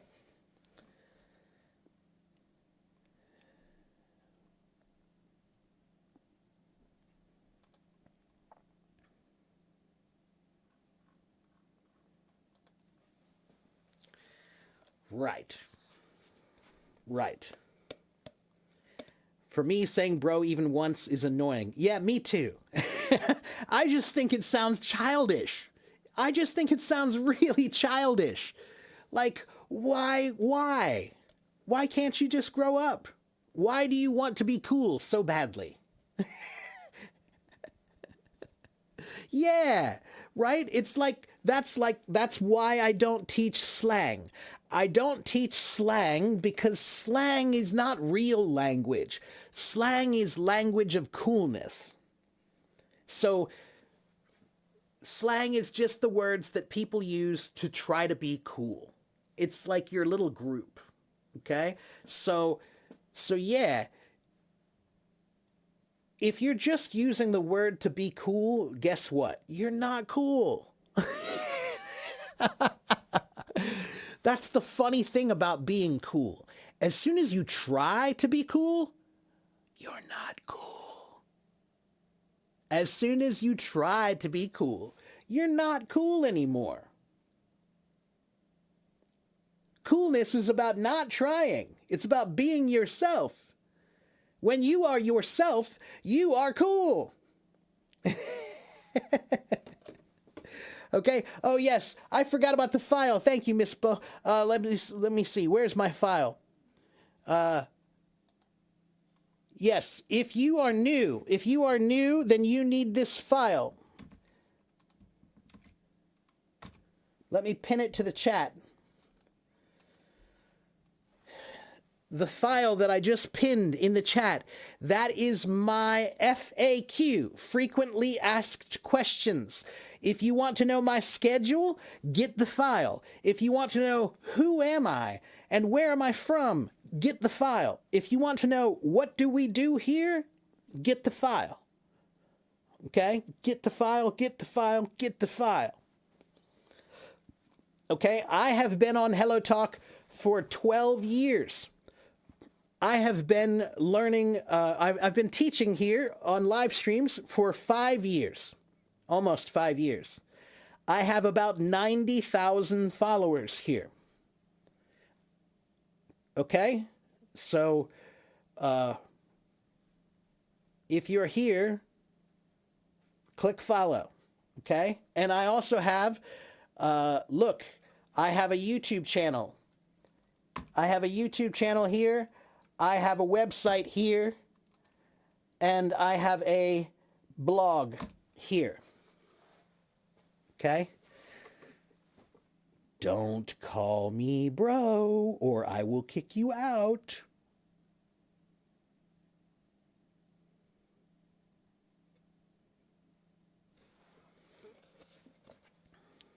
I do not make any money from HelloTalk. No, I spend money to do this. I know you think I make money, but I don't. Okay?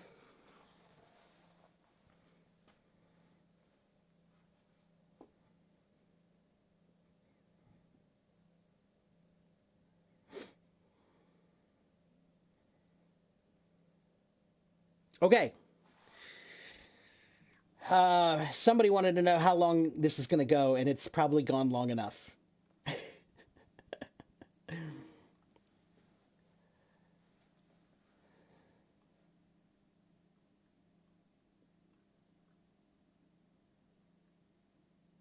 I'll just say this. Look, if you are a teenager, okay, fine.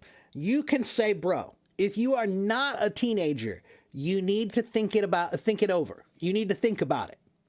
Okay? If you're a teenager, fine. Use bro. If you're a teenager, use bro. Okay?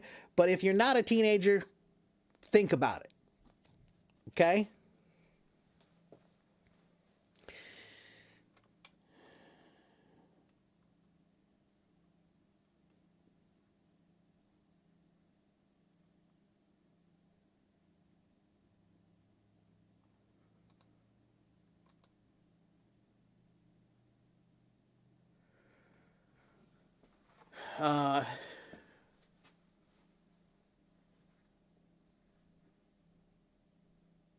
Why did I spend 6 years in this app only for the welfare of people?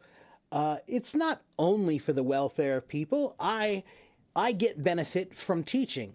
I love to teach. So when I teach, I get better, right? The more you do something, the better you get. So if you have a skill, if you have an ability, if you have a talent, then you should do it. And the more you do it, the more you learn about it. So I teach because I love to teach and because I can. But the more I teach, the more I learn.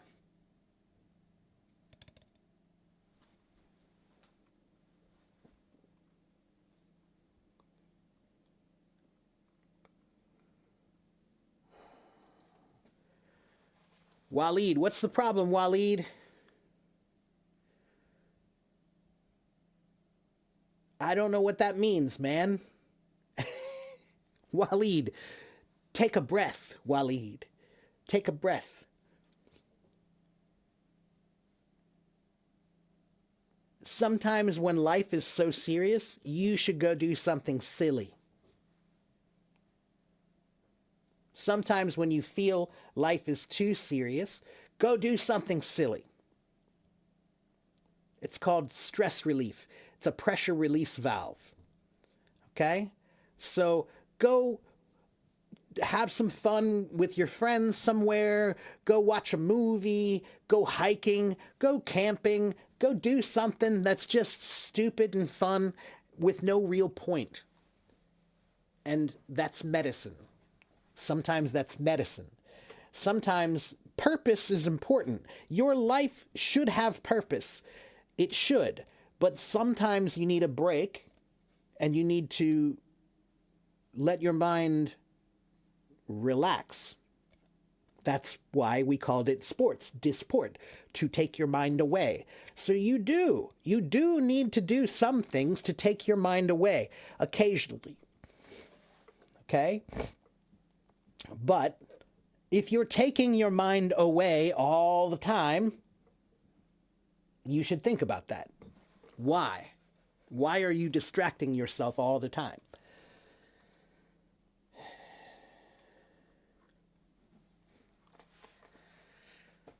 Oh, Miriam, I can't help you with that one. Yeah, that's one I can't really help you with. That's a cultural thing I can't really do anything about, unfortunately. But yeah. Okay, Eva. Hi, Eva. Go away. I don't want you here anymore. Okay? You don't have to follow me and you don't have to listen to me. This is my room and this is my live stream. Okay, Eva? I do what I want here. And yes, what a teacher does. A teacher says, you should do this. You shouldn't do that. That's my job. So now, Eva, go find somebody else to learn from. Okay?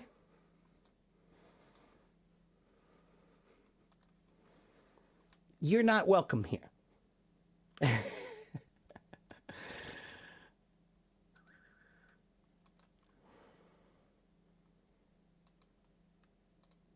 It's your loss. That's your loss, not mine.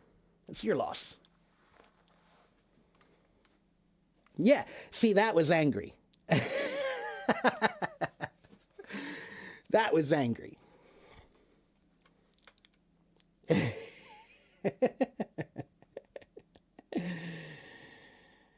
You are not my teacher, rude guy.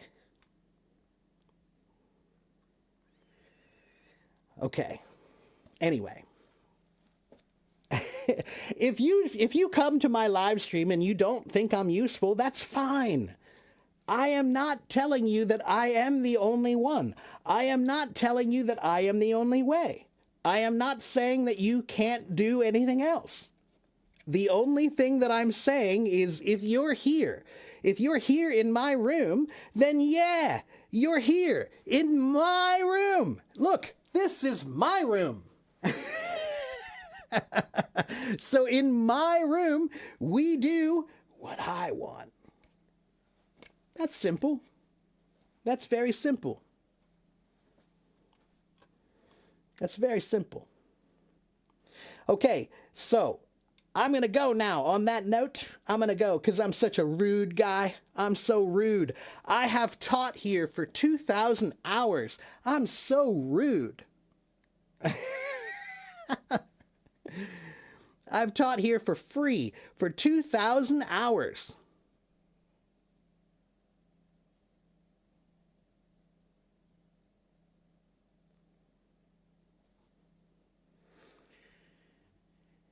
Waleed, no, man, no. Waleed, no. I'm going to have to smack that down, Waleed. I'm so sorry, but you are not red pill in my room. There are no red pills here. If you're red pill, then you need to leave, Waleed. I cannot accept you as a red pill. I'm so sorry. There are no red pills, and we don't have anti-feminists, man. There's no such thing as being anti-feminist, Waleed. I'm sorry. No. Okay, man? Waleed, let me make this very simple for you. No one has to like you. No girl must like you. None. No girl is required to like you. If you want a girl to like you, you must earn it. You must earn it. Okay, now, are there some girls that are more difficult than other girls? Sure, just like there are some guys that are more difficult than other guys. But that doesn't mean that you met one girl who's difficult and so now all girls are difficult? No, man. That's childish. That's super childish, Waleed. I expect better from you. Grow up. Put that stupid red pill shit behind you, man. All that red pill stuff, every single person who believes that stuff, they are all losers. I'm sorry. But they are deluding themselves. They created a group of men because they are all feeling like they're bad together. So now all the men come together and it's called commiseration. To commiserate means come together, miserable. To be miserable together. So there are a bunch of men who are commiserating about how bad women are. I have news for you. Maybe the problem is not that the women are bad. Maybe the problem is that you're not good. If you're not good, they're not going to like you. All right? Red pill and blue pill. It's a whole thing that has to do with the movie The Matrix, and it's this philosophy that they think it's brilliant. It's not brilliant. It's quite childish. It's really childish. But it's this idea that we've been tricked. This is not the real world. This is not real. Nothing here is real. Only the people who took the red pill, they see the real world. No, man, that's the complete opposite. It's the complete opposite. If you took the red pill, you're the one who's lying to yourself. You're the one who's not seeing the real world. You're living in a fantasy that you made. That's your little red pill. You took the red pill. You created the fantasy that you want. It's not real. It's not real, man. Waleed, one day, Waleed, you will be worthy of a good woman. Okay? And that woman must be worthy of you. Okay? One day you'll be worthy to have a good woman, and hopefully one day you'll find a woman who's worthy to be with you. Okay?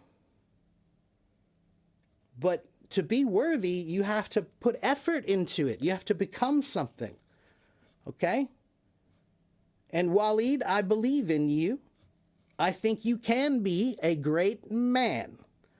But being a great man does not have to do with red pill. Being a great man does not have to do with what car you drive. Being a good man does not have to do with how much money you have. Being a good man is just about being a good man. Okay? And one day, Waleed, one day, if you are a good man, you'll be rewarded for it. And I'll tell you how you'll be rewarded. Because being good is its own reward. Being good is its own reward. If you become a good person, does that mean everything is going to happen for you? No.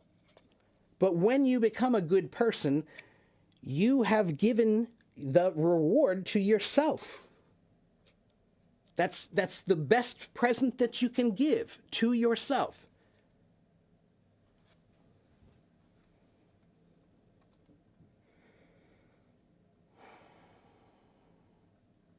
But man, yeah, I'm sorry, but I am staunchly against this red pill stuff. I'm staunchly against it. Because I'm not about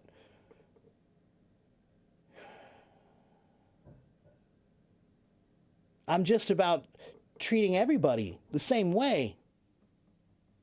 That's it. Treating everybody the same way. All right? All right. I'm going to go now. It's been 2.5 hours, so I did 30 minutes more than I said I would. I did 30 minutes more than I said I would, so I'm going to go now. And as usual, there's always somebody. I upset somebody every time. Some people really like me, and some people really don't. And that's okay. I can live with that. I can live with that. I'm not for everybody. And you shouldn't be either. Don't be for everybody. Don't be for everybody. You know? Okay, that's it for me. And Cadoba, what is a circus? Look it up. A circus, the modern meaning of a circus means it's like a performance with animals and acrobats and clowns and things like that. But the old meaning of a circus is anything that's a performance that happens in a circle. Okay, a circus originally just meant a performance done in a circle. Okay. All right. All right. Take care, Waleed. Take care, everybody. Thank you guys for watching and listening. I know today was weird. I taught some about English, but I also talked a lot. And I know I probably upset some people. It's okay. You can't please everybody. You can't please everyone. Okay? Okay. Have a good morning, have a good afternoon, have a good evening, and I'll see you guys tomorrow. Okay? Thank you, Libra. I'm glad somebody likes it. Okay. I'll see you guys next time. Bye.